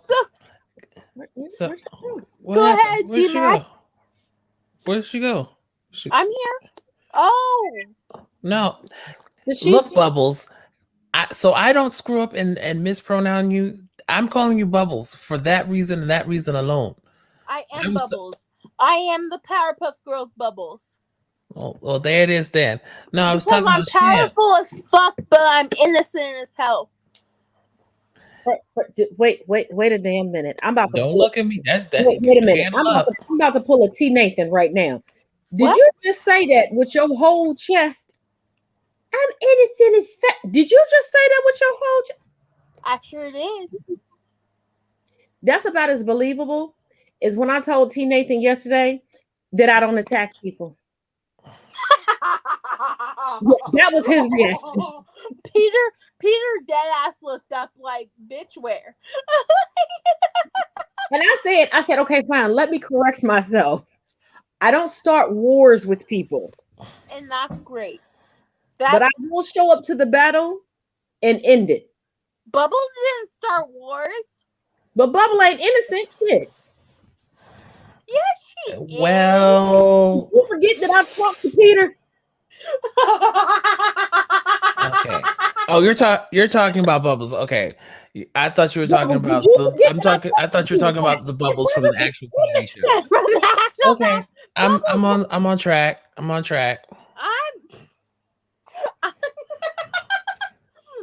we are from the same heathen nation.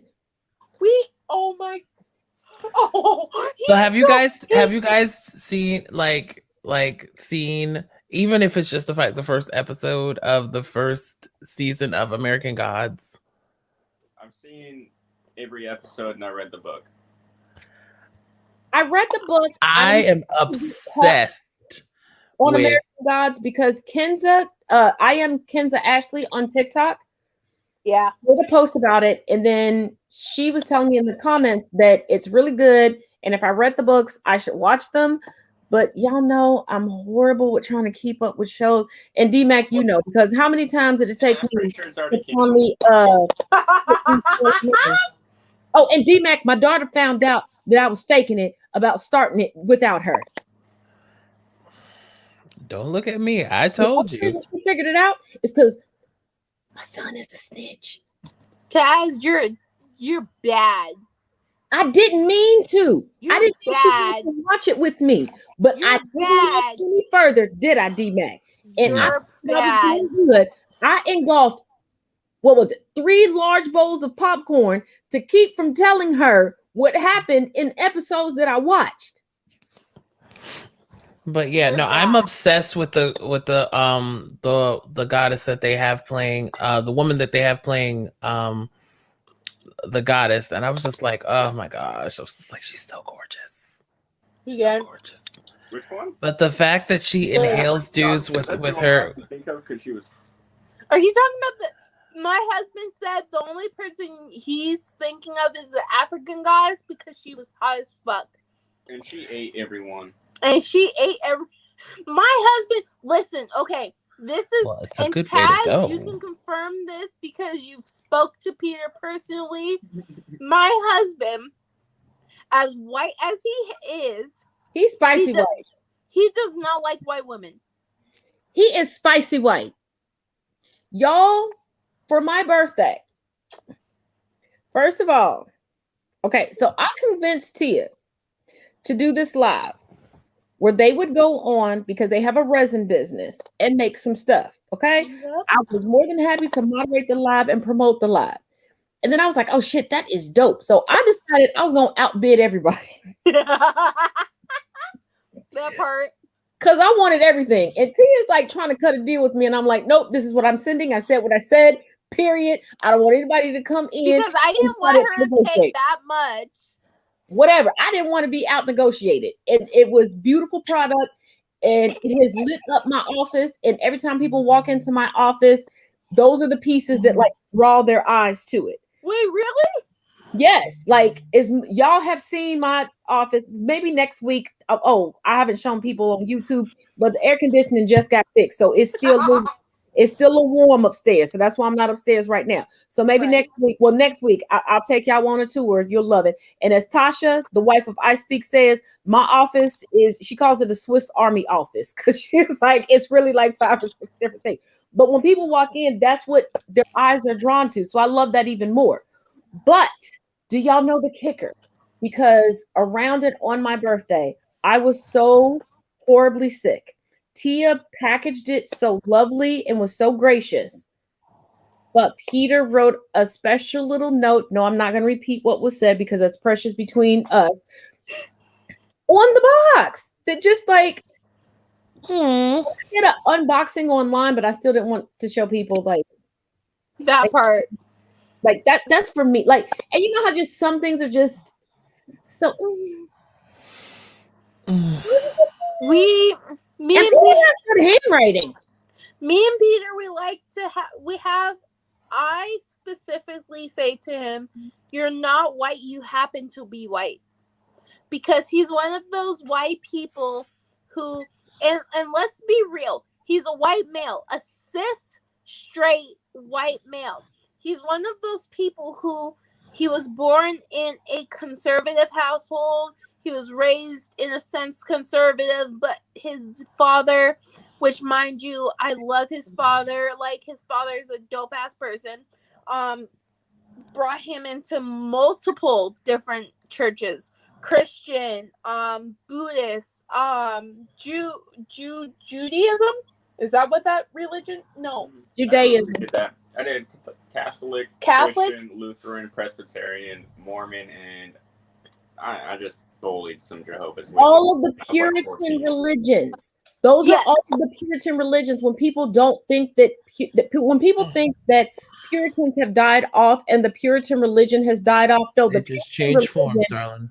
Divided into different sanctions. These are all still Puritan religions. Do you remember? We just agree that Peter is like off white, eggshell, if you will, spicy white.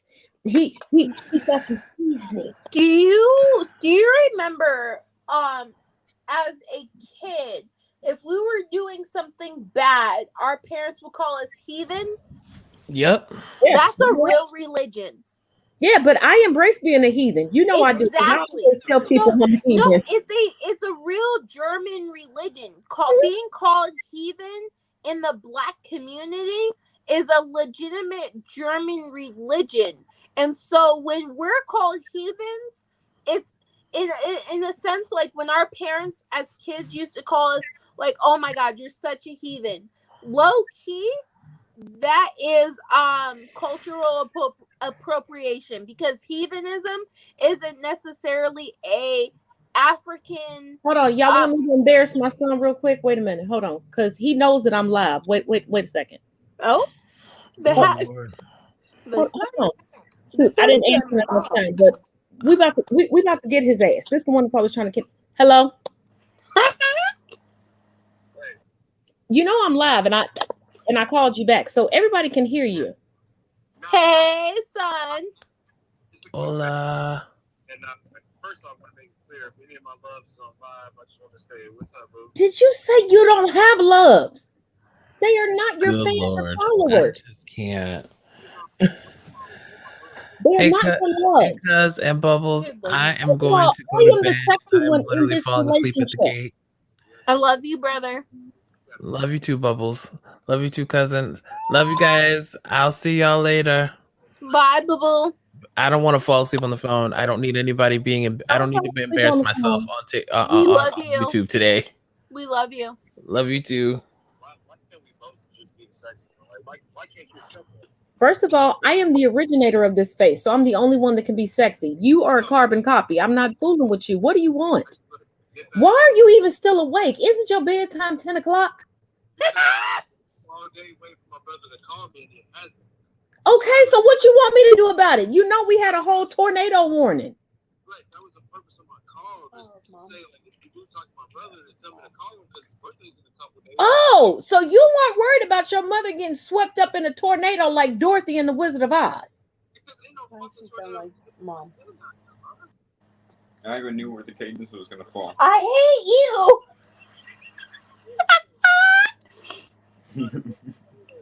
So you just want me to make sure your brother calls you for his birthday? Okay, fine. Get off my damn phone. No, I wouldn't be a part of the live. No, you're not going to be a part of the live.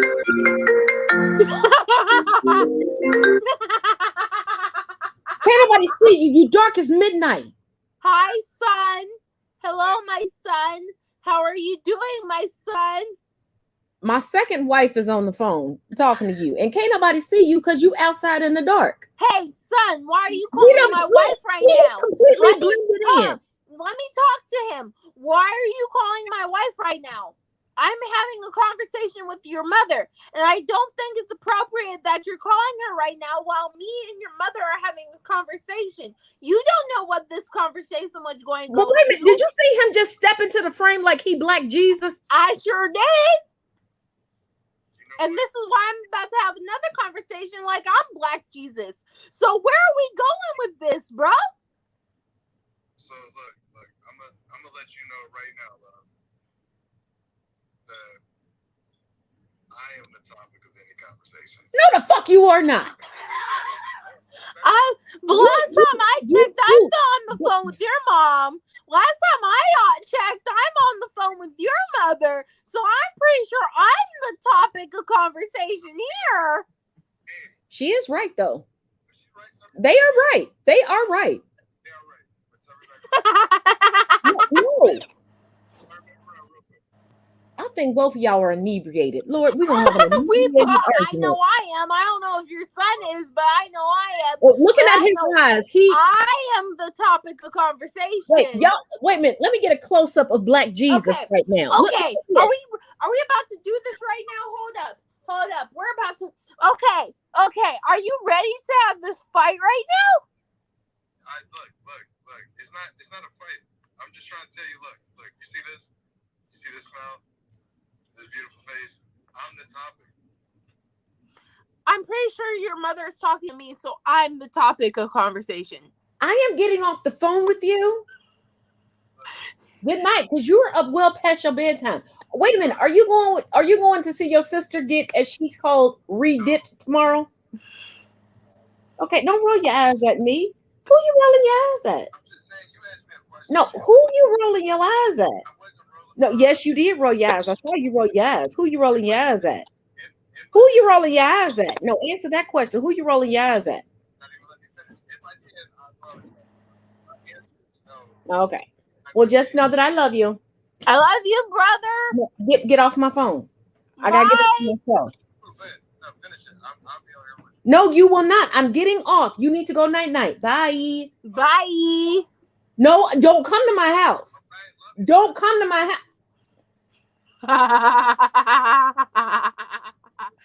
Oh my god. You wanna know something funny? The If fact he that show up, he gonna be outside in the rain, y'all.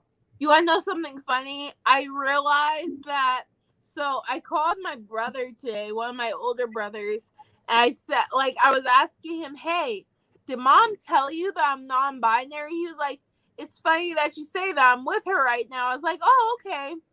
And he was like, you do know it's mom's birthday, right? I was like, wait, what's today? And he was like, it's mom's birthday. That's what it is. It's been 9 years since you graduated high school. That's what it is. I was like, oh, crap, okay. I hang up with him real quick. I was like, hey, mom, happy birthday. I didn't realize. But she's cool. She's cool. She knows her sibling, her child's low key TikTok famous. She knows. Oh, but my son that everybody just got to see, because from time to time he knows when I'm live and he calls just to do the same thing. He's the one that calls me to tell me how many followers I have. Oh, because okay, you all in the YouTube universe don't know that my original goal was just 25 followers. Like, that was my goal. I thought that I would have been doing some shit if I had 25 followers, because I could just talk to people and connect with people. Right. Now he's like, it's disgusting. Why are this many people looking at you? Aww. And just like, there was one trend a couple months ago, well, last year, where it was like, oh, I need 20 bands for a fucking bracelet. That one that had like I did it. Do you know that my son convinced my oldest daughter, my cousin, and his fiance to repeatedly report my video to get it taken down? There's some haters. There's some haters. I hate you. I hate your kids for it. It goes, why do you have so many followers? I was like, I don't know. Ask them. I was like, tell your son we're fighting. Tell him, you let him know.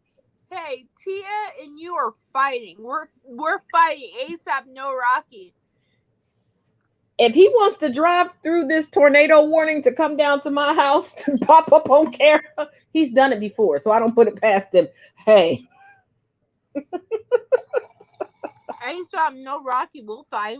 What are you eating? That looks good. Baby, what am I eating? Pizza. Pizza. Well, that looks good. And then you got cheese pizza, and Frenchie got some type of sandwich, even though, okay, I do have a picture of it before I demolished it. I made pan-seared chicken, pan-seared seasoned Brussels sprouts, and cheese stuffed shells. That sounds so bomb. Seen this. What happened? I was on the phone with my friend Vicky while I was cooking, so I got distracted and just kept adding stuff to the meal. I seen this thing on TikTok. I got ranch on my hands. I seen this thing on TikTok that Peter and I are going to try tomorrow, and it was a Cheeto battered shrimp. We're trying it tomorrow. I know one thing that you all should try, and the next time I make it, I will make sure that that one of you is off work, and I will FaceTime you. My peach cobbler egg rolls with the peach puree to dip it in. Why does that sound like it's heaven? My mouth watered a little bit. Don't say that. Now, the original recipe that I saw, I do mix it up a little bit. They do not make the prettiest pictures because I kind of dip the egg roll wrappers in like a cinnamon, nutmeg, and butter mixture, and then put the peach cobbler mixture in the middle and roll it up in there. And then I fry it in extra virgin olive oil or coconut oil. I prefer coconut oil, but sometimes I do run out, and the one place that I can get it in my area, then I have to use extra virgin olive oil. But I do a peach puree that you can either drizzle on top or like dip it into it, and it is chef's kiss. So, Peter, are you listening to us? So I'm gonna have to send you Peter's number. Like what I call one of my $7 or less desserts, because you'll have enough from this recipe to last for a couple of days. So I'm gonna have to send you Peter's. So when it comes down to it, Peter is a lot better when it comes to like. So when I cook, I like sweets, but I don't like sweets as much as Peter does. So I'm gonna have to give you Peter's. Peter, are we good? Are we good with that? Yeah. So I'm gonna have to give you Peter's number because you two, when it comes to the sweets, it's weird how brain length you guys are. Yeah, see, I love making the sweets. But I did learn when I went to my youngest nephew's first birthday last Saturday. Yeah. He's with me. Like, oh, we'll have 2 bites of the sweets. We're like, oh, we got the sweetness in us. We're good. Like, have you ever seen a 1-year-old that takes 2 bites of their own birthday cake? And this was the first time ever he's had anything with sugar in it. And he was like, oh, it's good, but I'm over it. And he didn't care about his gifts. He wanted to play with me. He wanted to play with the tiny humans. Like, was like opening gifts, like, son, you got this. This is so cool. This is amazing. And he walked over to me like, so we gonna play or what? We gonna play or not? Like, he's looking at me like, so TT, I know you got some toys in your purse. Let's get it popping. We gonna play or not? Go. We playing or not? And then he got mad because I took a smaller purse to the party. So he was looking for my bigger purse, like, where's the purse with the books and the toys in it? Because he was looking at me like, woman, you playing with my life. Like, no. So then he took my hand and walked me to the door. Like, okay, so bring it. I love kids. So tomorrow night, I'm going to be making my granny's recipe of her deep dish Toll House pies. Is there chocolate in it? There's chocolate chips, walnuts, and a chocolate drizzle. Can you add caramel to it? I'll watch it even more if you add just a little bit of caramel. I drizzle caramel on the bottom because when it bakes into it. That makes sense. Okay, I can dig it. As long as there's something caramel. As long as there's something caramel, I'm okay with. It is everything when it bakes up into it. I'm just obsessed with caramel. I love caramel. Anything like, ooh, Peter said we have to make some homemade soft caramels because we love caramel. I have mastered how to make, like, my favorite candy are turtles. And if people aren't familiar with that, it's a whole bunch of caramel and then like walnuts on the edge, and then it's dipped in chocolate. But you got to quickly dip it in chocolate because you don't want too much chocolate. It's predominantly caramel. Like, and this is why I love this candy, is because it's predominantly caramel. It's that soft, ooey gooey caramel. You know what I mean? Mm-hmm. And it just brings out my inner kid. And it's just delicious. I love caramel. So now I don't make turtles very often because I make my own caramel from scratch, which takes a while. Yeah. So usually, like, when I'm missing my mother the most, that's when I do it. That makes sense. Our favorite candy together.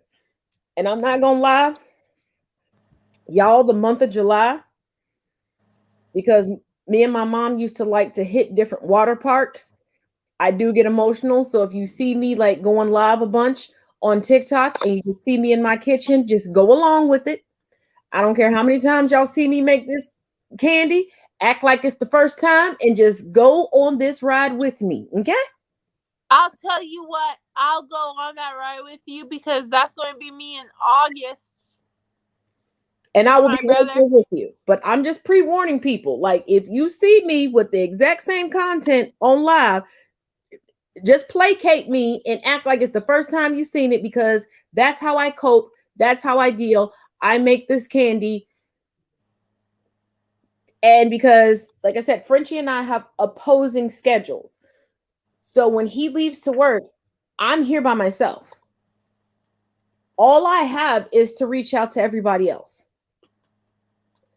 So yeah, or I might, you know what? I might make the Oreo donuts again on live. And show people to make Oreo cake donuts. Don't say that because I'll be there like swimwear. Oh, Taz. Okay. Yeah. Okay. I have an idea. So, because you are the mastermind of everything like technological, because everybody who's watching this, Taz and I have been discussing again. FYI, I am inebriated. This is the first time in a year and a half. Because I finally refilled my cup, and I'm like, wait a minute. Listen, I'm not even the wrong size glass tonight, y'all. This isn't the glasses that I normally keep in my little carousel. Is it too small? This is bigger. Listen, Powder, listen. So, if you guys haven't heard, Taz and I were still trying to work on a podcast together. We just haven't figured out the format. We haven't figured out where we want to do it at. But Taz, how would you feel if for our podcast, because we're in 2 different states. Oh, that's ranch. How would you feel? That was the most sorority person moment of the year.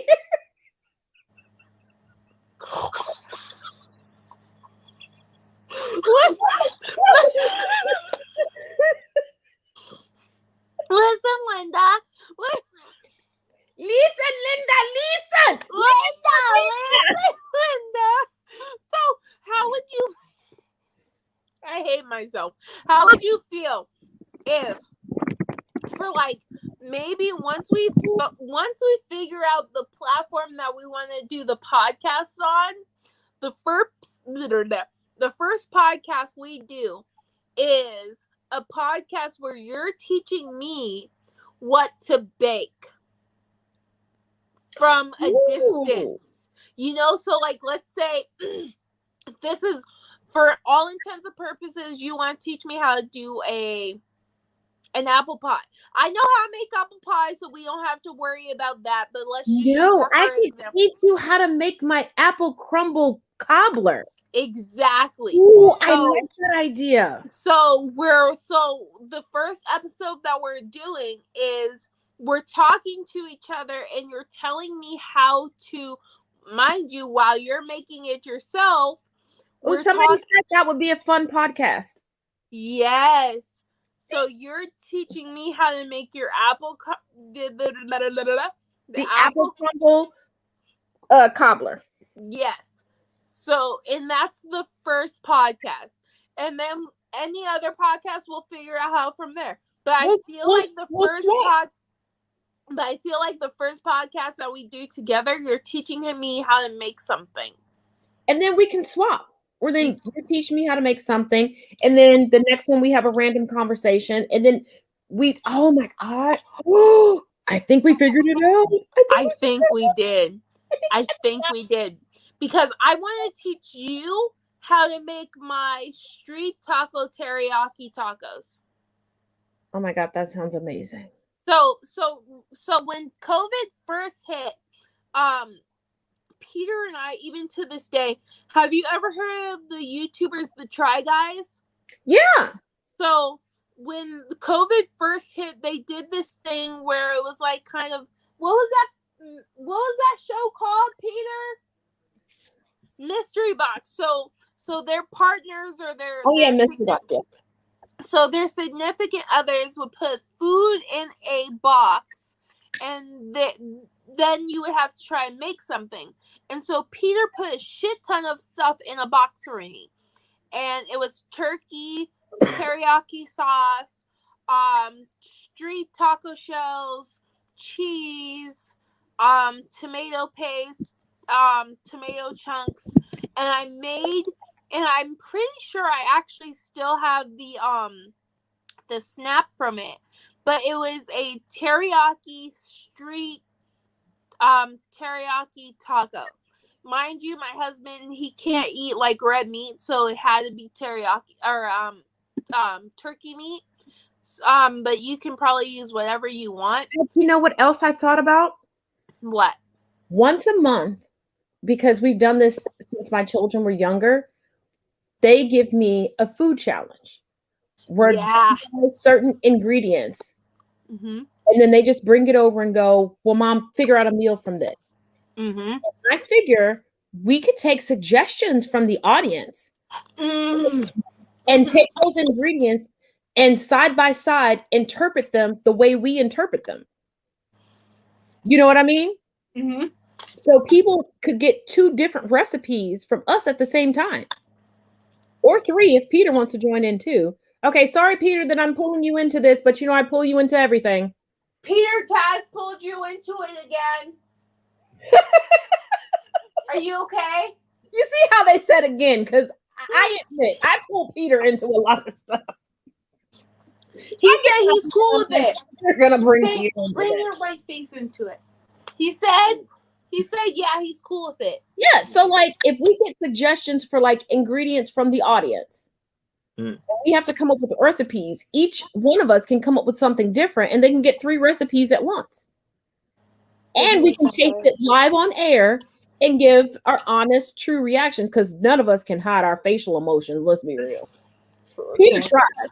Peter tries to be the most polite out of all of us, and I don't know why. I have a problem with the face thing, though. It's like I'm not like aware of my facial expressions enough to really guard them. So when I'm like, "Oh, that wasn't good," I can't be like, "Thanks." Yes, my face can't pull it off. T. Nathan and I had a conversation about that because he went through quite a few of my previous shows. So he called to give me criticism. And y'all know I have no problem with criticism. I enjoy it. I ask for it. So I'm like, okay, yeah, you make a good point. And he was like, but your face. And I was like, well, shit, I've tried for 44 years to fix this, and I can't fix it. T. Nathan said, fix 44 years of your face. T. Nathan, if you're going to end up watching this, I love you, brother, but I don't think you can fix 44 years of facial expression. He will. He'll watch it in the wee. This is what he watches in the wee hours of the morning. And then a weird time, I get a phone call. And I go, I know I have insomnia, but you got like insomnia on meth. What the hell? What the hell? Like, I do eventually fall asleep. What the hell? That part. And then he goes, because usually when he calls me, the first thing I say is, whatever it is, I didn't do it. And he responds, yes, you did. I'm like, okay, what did I do? And he's like, I'm just messing with you. And then I say something, as you all both know, because I feel like I'm hilarious. And then he goes, why do I keep calling you? And I say, for comic relief. And he goes, Jesus. Why? Hilarious. He's like, why? Why do I keep calling you? And just like I told him on that dual live that we did, because I'm cute and cuddly. He said, that's what you going with? Because I think that you vicious and vivacious. Like, I said, no, I'm cute and cuddly. He said, vicious and vivacious. Cute and cuddly, T. Nathan. That's what we're going with. If the United States can brand itself the land of the free, home of the brave. I can brand myself cute and cuddly. Facts. Fax no printer. Vax so bizarre. And to anybody watching, can y'all stop putting mustard on watermelon? Please stop. That's I sacrilegious. don't understand it either. Put some tahini. Actually, don't put the tahini on the watermelon. Get a Not different directly, container. at least. Put Sprinkle chamoy some on the watermelon. tahini. And put Sprinkle tahini some, on no, what you need to do is sprinkle some tahini, like on a plate, a saucer, or even a napkin. Take chunks of watermelon, just lightly dip it into the tahini so you get a hint of it, and then eat it. Stop putting mustard and salt and what the fuck is wrong I with don't think y'all? that's how you're supposed to use tahini, though. Wait, why do people? Oh no. If you okay, Leave that shit straight. now I don't put red meat in my spaghetti sauce. I like to use ground chicken. If you do that, season it how you normally do. Add some mushrooms and an array of peppers. And if you like a little spice, a little kick, put some banana peppers in there to finish sauteing it as it cooks.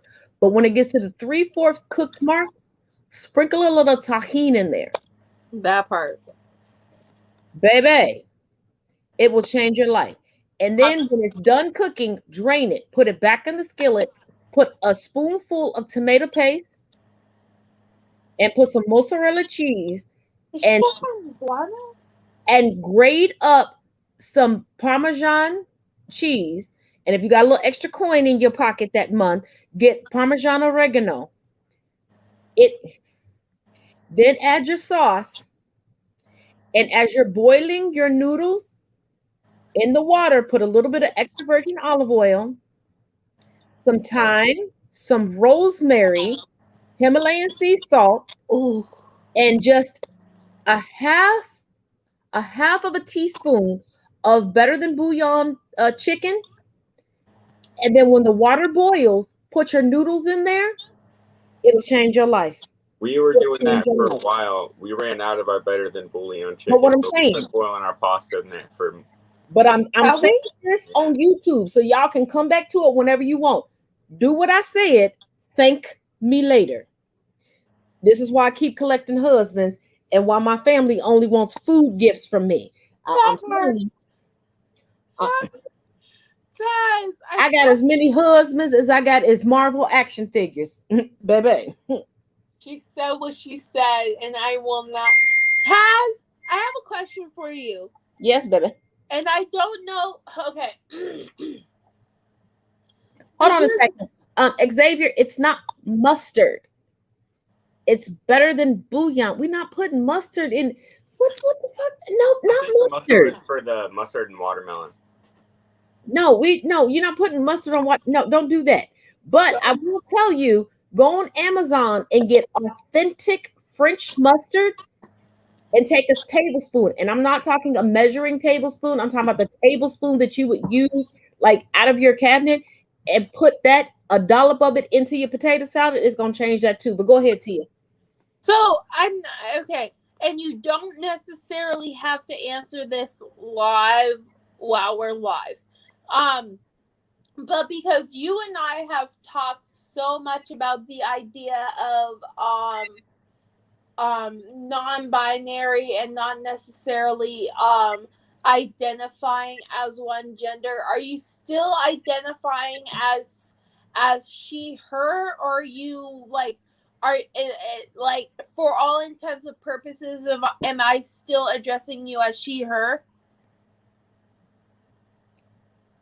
Okay. And I'm only asking you this because for me, and if you decide you want to text me more so like detail, like I get where you're coming from, and I don't mind answering the question because at this point, I'm trying to simplify it as for people because for me right now, it's a day-to-day basis. There are days that I wake up and I feel like she, her. There are days that I wake up, I feel like they, them. There are days that I wake up that I feel like he, him. Right. And I don't want to keep changing it for people. So for me, I can honestly say you can use any of the pronouns regarding me. And actually, let me not say on a day-to-day basis, because recently it's been I may wake up and feel one way, and you all can see me post a video, and then you'll see me change clothes or change my hair because I feel different. Right. So to me, when I feel different, I want to look different. I dig it. And here's my question. Another question. Because I sorry, too much nicotine. I thank you. I am on that same page. It's like, but for me, I've identified as this publicly. I'm more so a non-binary femme because I will definitely slap on some fucking eyeshadow, eyeliner, a lip plumper just to get these voluptuous lips a little bit more voluptuous. And I will say I'm non-binary even though I can look feminine. So I identify as a non-binary femme because I have these and I have that. Mm-hmm.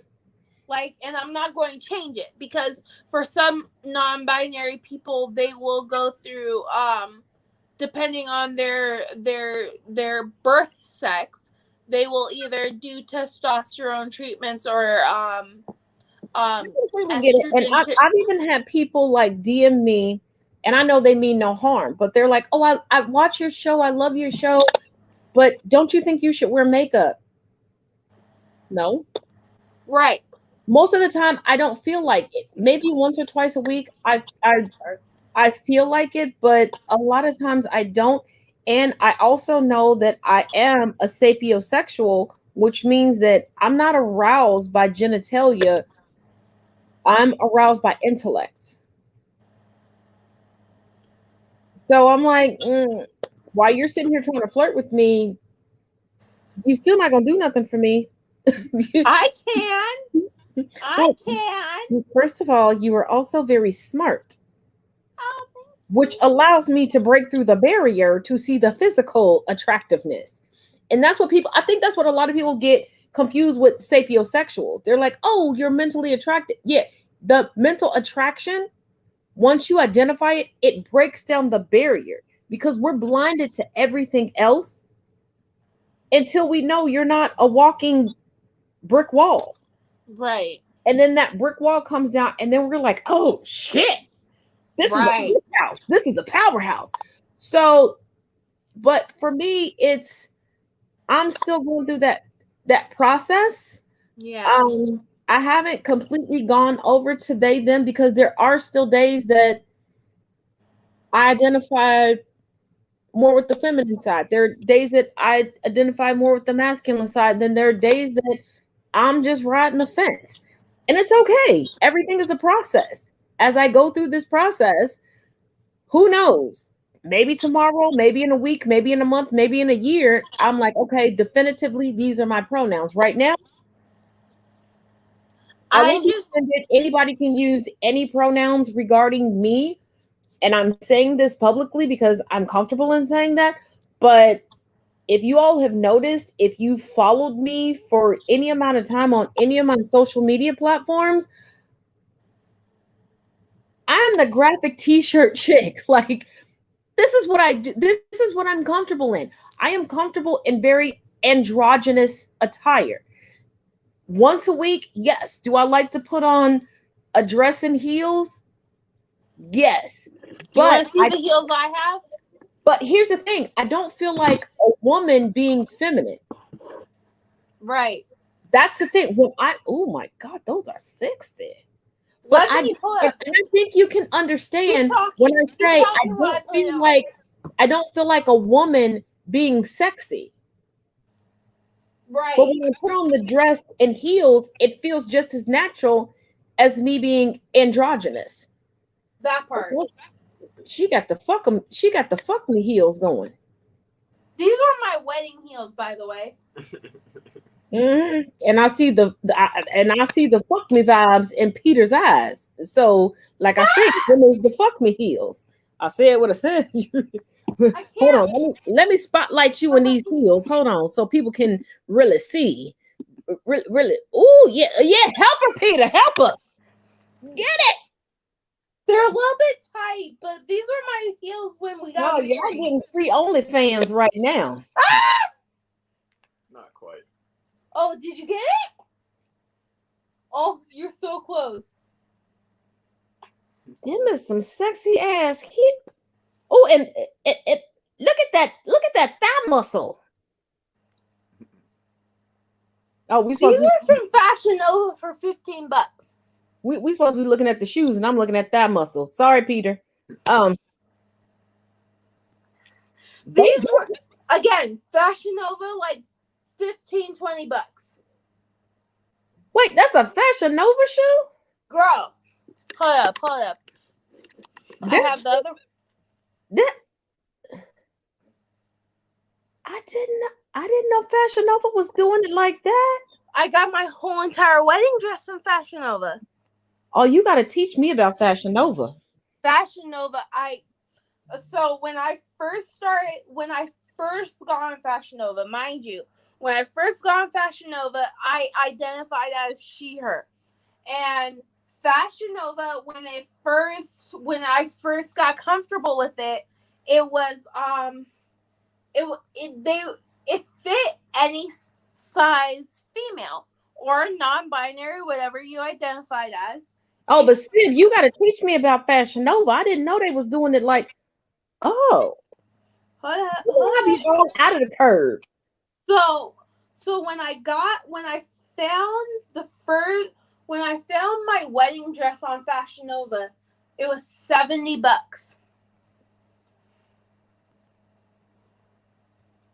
My wedding dress, and wait, what? Did you say 70? Yeah, girl. So I'm going to have to post. So this is. Wait, you know okay, first of all, the cheapest wedding dress I had was $200 because I got the one off the. Okay, y'all do not judge me. Don't come for me on this, okay? I was in my 20s when I did this. And I was in my 20s too. I don't hear no excuse. I had 4 children, and yes, I was still in my 20s. Don't judge me. I got the dress off the mannequin, so they discounted it for $200. And my granny, God rest her soul, because it was so sequenced at the top, she had to put an elastic band and sew it in to keep me in. Y'all, I used to be built like a 12-year-old prepubescent boy. And then I turned 40 and I woke up with a body. And thank God for my friend Tracy. If y'all have followed me for a while on this channel, you saw Tracy when everybody challenged me to watch Growing Up Hip Hop Live and give my reaction. She was the one that was on there with me.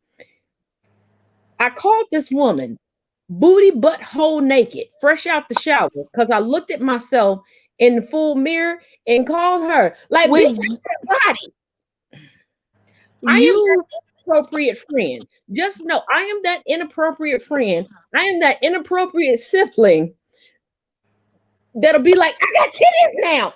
And it'll be my bare titties on the camera for you. And y'all want to know what's really fucked up? She was still a flight attendant. And I called her and she was at work on a plane. Taz, why are you me? I was like, well, fuck it. If they see it, tell them I finally got a body. Like, Taz, you are literally me when I'm in my 40s.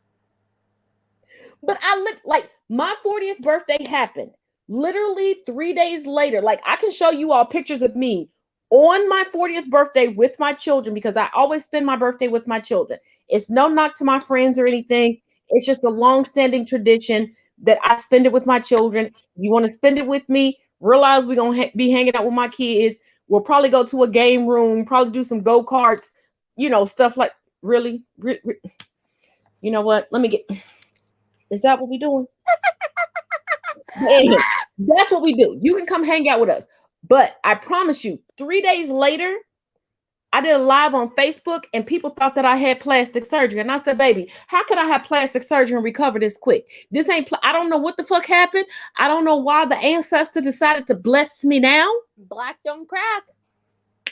But I realized I got a whole Kim Kardashian body and I started aging like Benjamin Buttons. Because if you look at me when I was doing campaign work for Barack Obama, and now I look older than I do now. Can I tell you something, Taz? Yes, baby. And please don't cry because I'm not in the state for you to start crying on me with what I'm about to say. I want you to know that first things first, you are beautiful on the outside just as much as you are on the inside. And you are absolutely fucking gorgeous on the outside. Like, fucking, like, I don't care what hair you have on tomorrow. You're fucking beautiful. And as a person, Taz, I promise you, Peter and I am an empath, and Peter has, I don't entirely know what I can call Peter when it comes to his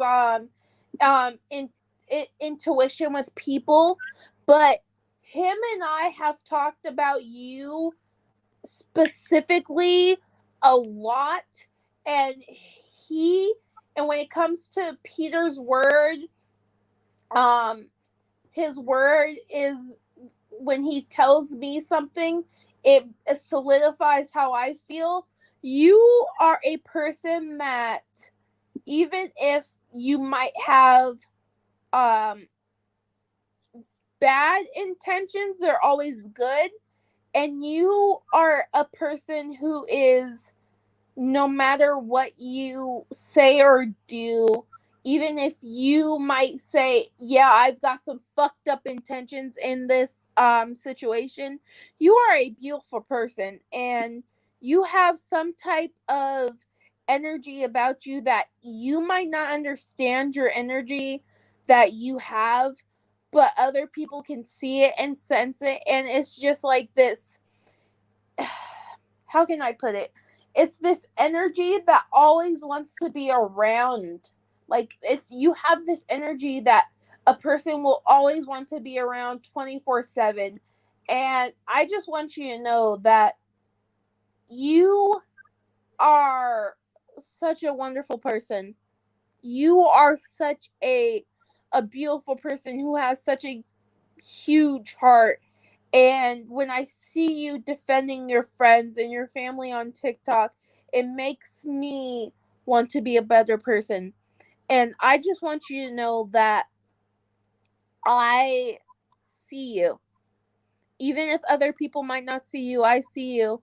And my Peter sees you. And we just want you to know that you might not necessarily feel that what you're doing on this planet or on this earth or on TikTok, you might not necessarily feel like it's hitting people, but it's hitting people. And I want you to know that you don't listen to anybody else. Just go with your heart, go with your gut, go with the ancestors, because the ancestors have guided you to a certain place in this world that you might not understand right now, but it's happening, and you are just a beautiful soul. And I want you to know that, yeah, you might be a little bit older than me, but that don't mean shit. My soul is a little bit older than yours. I know it. I know my soul is older than yours. And your soul has proven to the older souls out there that you're not ready to be done teaching. Your soul still has more time. And when your soul meets ours in the afterlife, oh, best believe we're about to be kicking it old school, new school. We're about to be kicking it in whatever life we meet after this. You just You have such a beautiful aura around you, and I don't want anybody on this live to think that you are some type of malicious person, because you're not. You mean so much to people that even if, and mind you, people who are watching this right now, Taz and I don't talk on a daily. Taz and I are, when we first started talking, we talked every day. But when we started realizing that our souls didn't have to talk on a daily, that for us to be siblings, friends, acquaintances, lovers, whatever we are on a spiritual plane, Taz is a beautiful person. And the shit that she has had to deal with, and the shit that she has still gone through on TikTok or personally, you guys have no idea what she has had to deal with. And I don't even know. I don't know half the shit that Taz has had to go through outside of TikTok or outside of whatever she has told me. But Taz has a fire soul / empathetic soul. And Taz is my human. Outside of my husband, Taz is my human.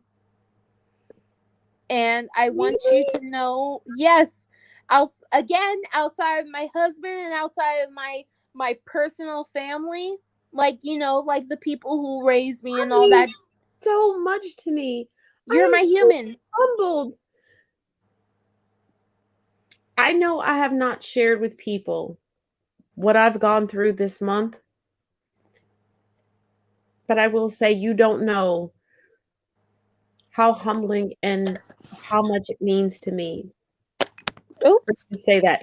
And to Camille, who said that you were speaking straight facts, and Xavier, who says that he wishes he could hang out with me, that I'm an inspiration. I wish I could come and hang out with all of you all. I really do. And Tia knows this because we have had conversations about this, that I wish I could just go and hang out with everybody, but I know it's not physically possible right now. But there is a lot more to you, Taz, than even you might know. And it might not necessarily because of your life that you have personally lived, but it has everything to do with the ancestors that you come from. And I believe, and you may or may not believe this, when we say that's on the ancestors, no, that's on us, because we are our ancestors. We aren't just our ancestors' descendants, but we are our ancestors in the sense of, like, we feel what they felt. We it's almost as if it's like, how can I put this in, like, not a sense of, like, because we will never understand what our ancestors went through. We will never, in a sense, we will never understand what they had to go through. well, Like, here's the thing, because of where I was born and where I lived until the age of 14, and then I went back every summer, right. things there have just recently changed. Yeah. That's why I'm so passionate about what I say and what I do. And that's why I get so offended when people go, like the woman today that I had to educate. I do understand because it's happened to me. Yeah. Um,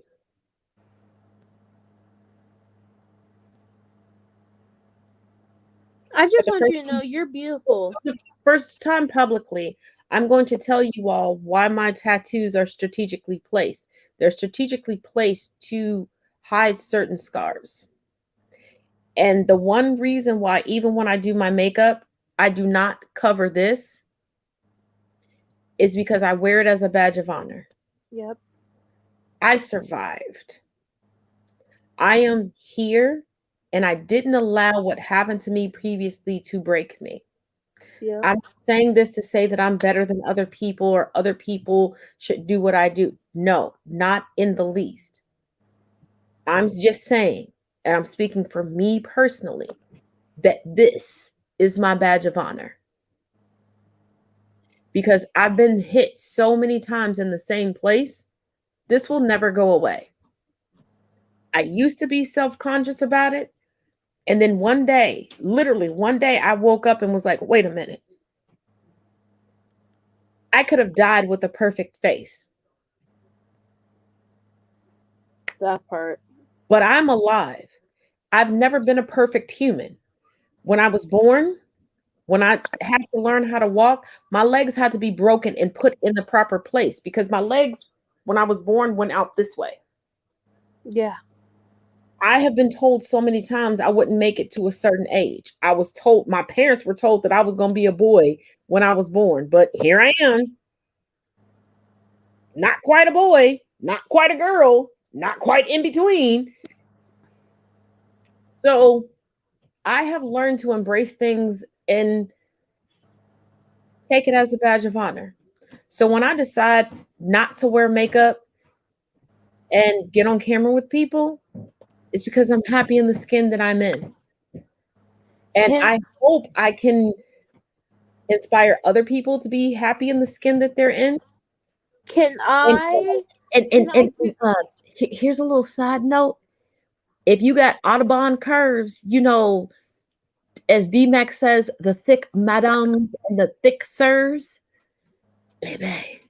Can I do? I'm looking at you because that's my judge. Can I be vulnerable for you on this live? I don't think you done made me 100% vulnerable. You might as well. All right.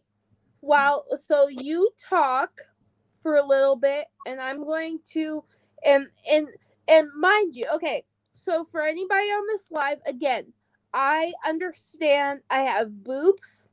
I understand it. I have curves.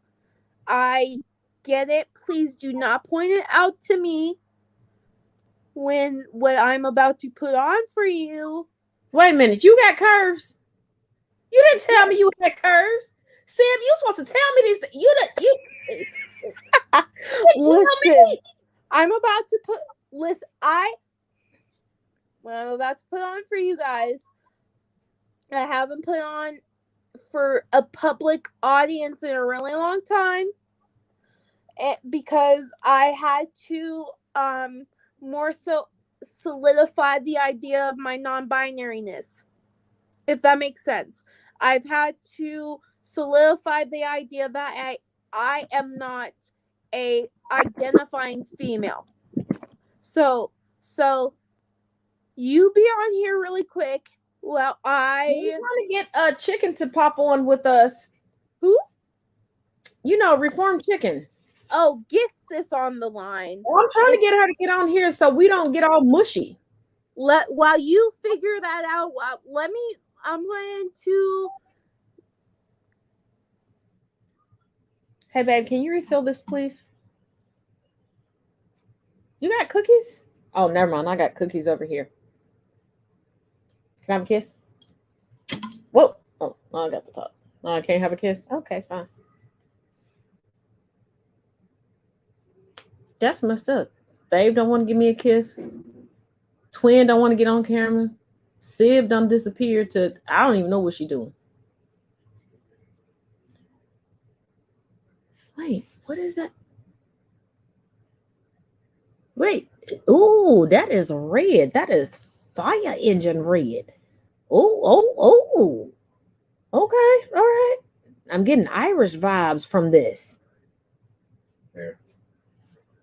Thank you. Can I have a kiss? No, they said it's rough out here for a pimp that you don't want to give me a kiss. It's bad enough you never want to get on camera. Could you at least say hello to the people? Oh, you got a mouthful of cookie. You can't say nothing to nobody. Whoa! Oh, I like that. Oh, that color looks so good on you. I don't wear dresses. I don't wear dresses normally because for me, I've felt that when I have to identify as non-binary, the idea of being feminine like this, Oh, I and feel you. it's Because it's like uncomfortable. the dress that I wore, what was it, last Saturday? I understand, but that color pops on you. Look how it looks up against your skin. Oh, And especially with your hair and your haircut. Oh my, it's a whole vibe. so, It's a vibe. and I wanted to show you, I wanted to be more public with the idea of this on your page, because again, I'm not. But it still gives non-binary vibes because of the pattern, or maybe it's just me. I don't know, but it's for me. It's because of the fact. It's giving me very Annie Lennox. Oh, I didn't even put on. You know the queen of. Did you fall over? But you know Annie Lennox. You know the queen of androgyny. It's Yeah. that pattern is giving me very Annie Lennox, and I guess that's why I'm feeling like it's not gender associated. Does that make sense? Ow! Fuck my life. What are you doing? I'm trying to. You're being very me right now. Taz, this is why we're sibs. This is why we're sibs. This is why Tyga Because laughs at me as I'm like getting dressed, or like on the weekend when I'm trying to do my makeup, and he just cracks up and cracks jokes at me because I'm falling over things. I can't get shoes on. I can't get things to zip or clip right. because it hurts. So Like I changed shoes on Saturday because the shoes I originally wanted to wear, I felt that the buckles was just too. Oh, I like that tattoo, but okay. Oh, you got the sexy shoes on. Okay, they bringing sexy back. Oh, baby, can you hold this real quick for me? It's just so then like they can like hold but it. you're like giving androgynous sexy vibes, all in one outfit. Like, how did you do that?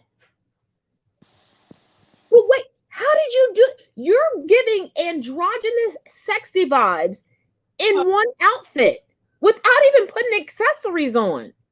Oh, I need tutorials. We need to add this to the podcast too, because I need tutorials. What the fuck? I'm gonna try to, you know what? I'm gonna go live with you tomorrow on TikTok, and I'm gonna try this. I'm gonna try this. And if it don't work the same way, I'm getting on a plane and we gonna fight. I mean, we ain't gonna fight for real. I mean, are you? So you said you're getting on a plane? Yeah, and you know I don't like fights, but yes. I hope it doesn't work. What the fuck?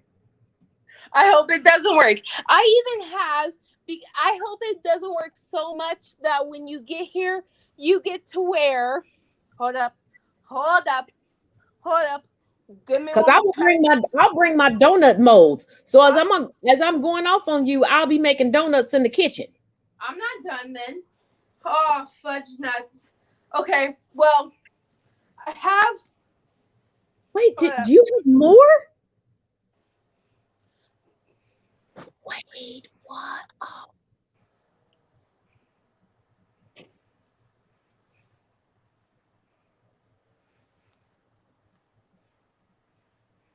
Okay, mic drop. Mic drop. What? But I mean, it's gorgeous, but it's androgynous, but it's sexy, but it's non-binary. How did you do all of this all at once? Well, this part. Okay, so this cape. Xavier agrees with me. Like, this is awesome. Like, how are you doing this? So this cape was. When did I be Red Riding Hood, babe? Like 3 years ago. It was like 3.5. So you made a dress, non-binary and androgynous. You made sexy shoes, non-binary and androgynous. And then you put the icing in the sprinkles on the cake with the cake. Like, what the fuck? What?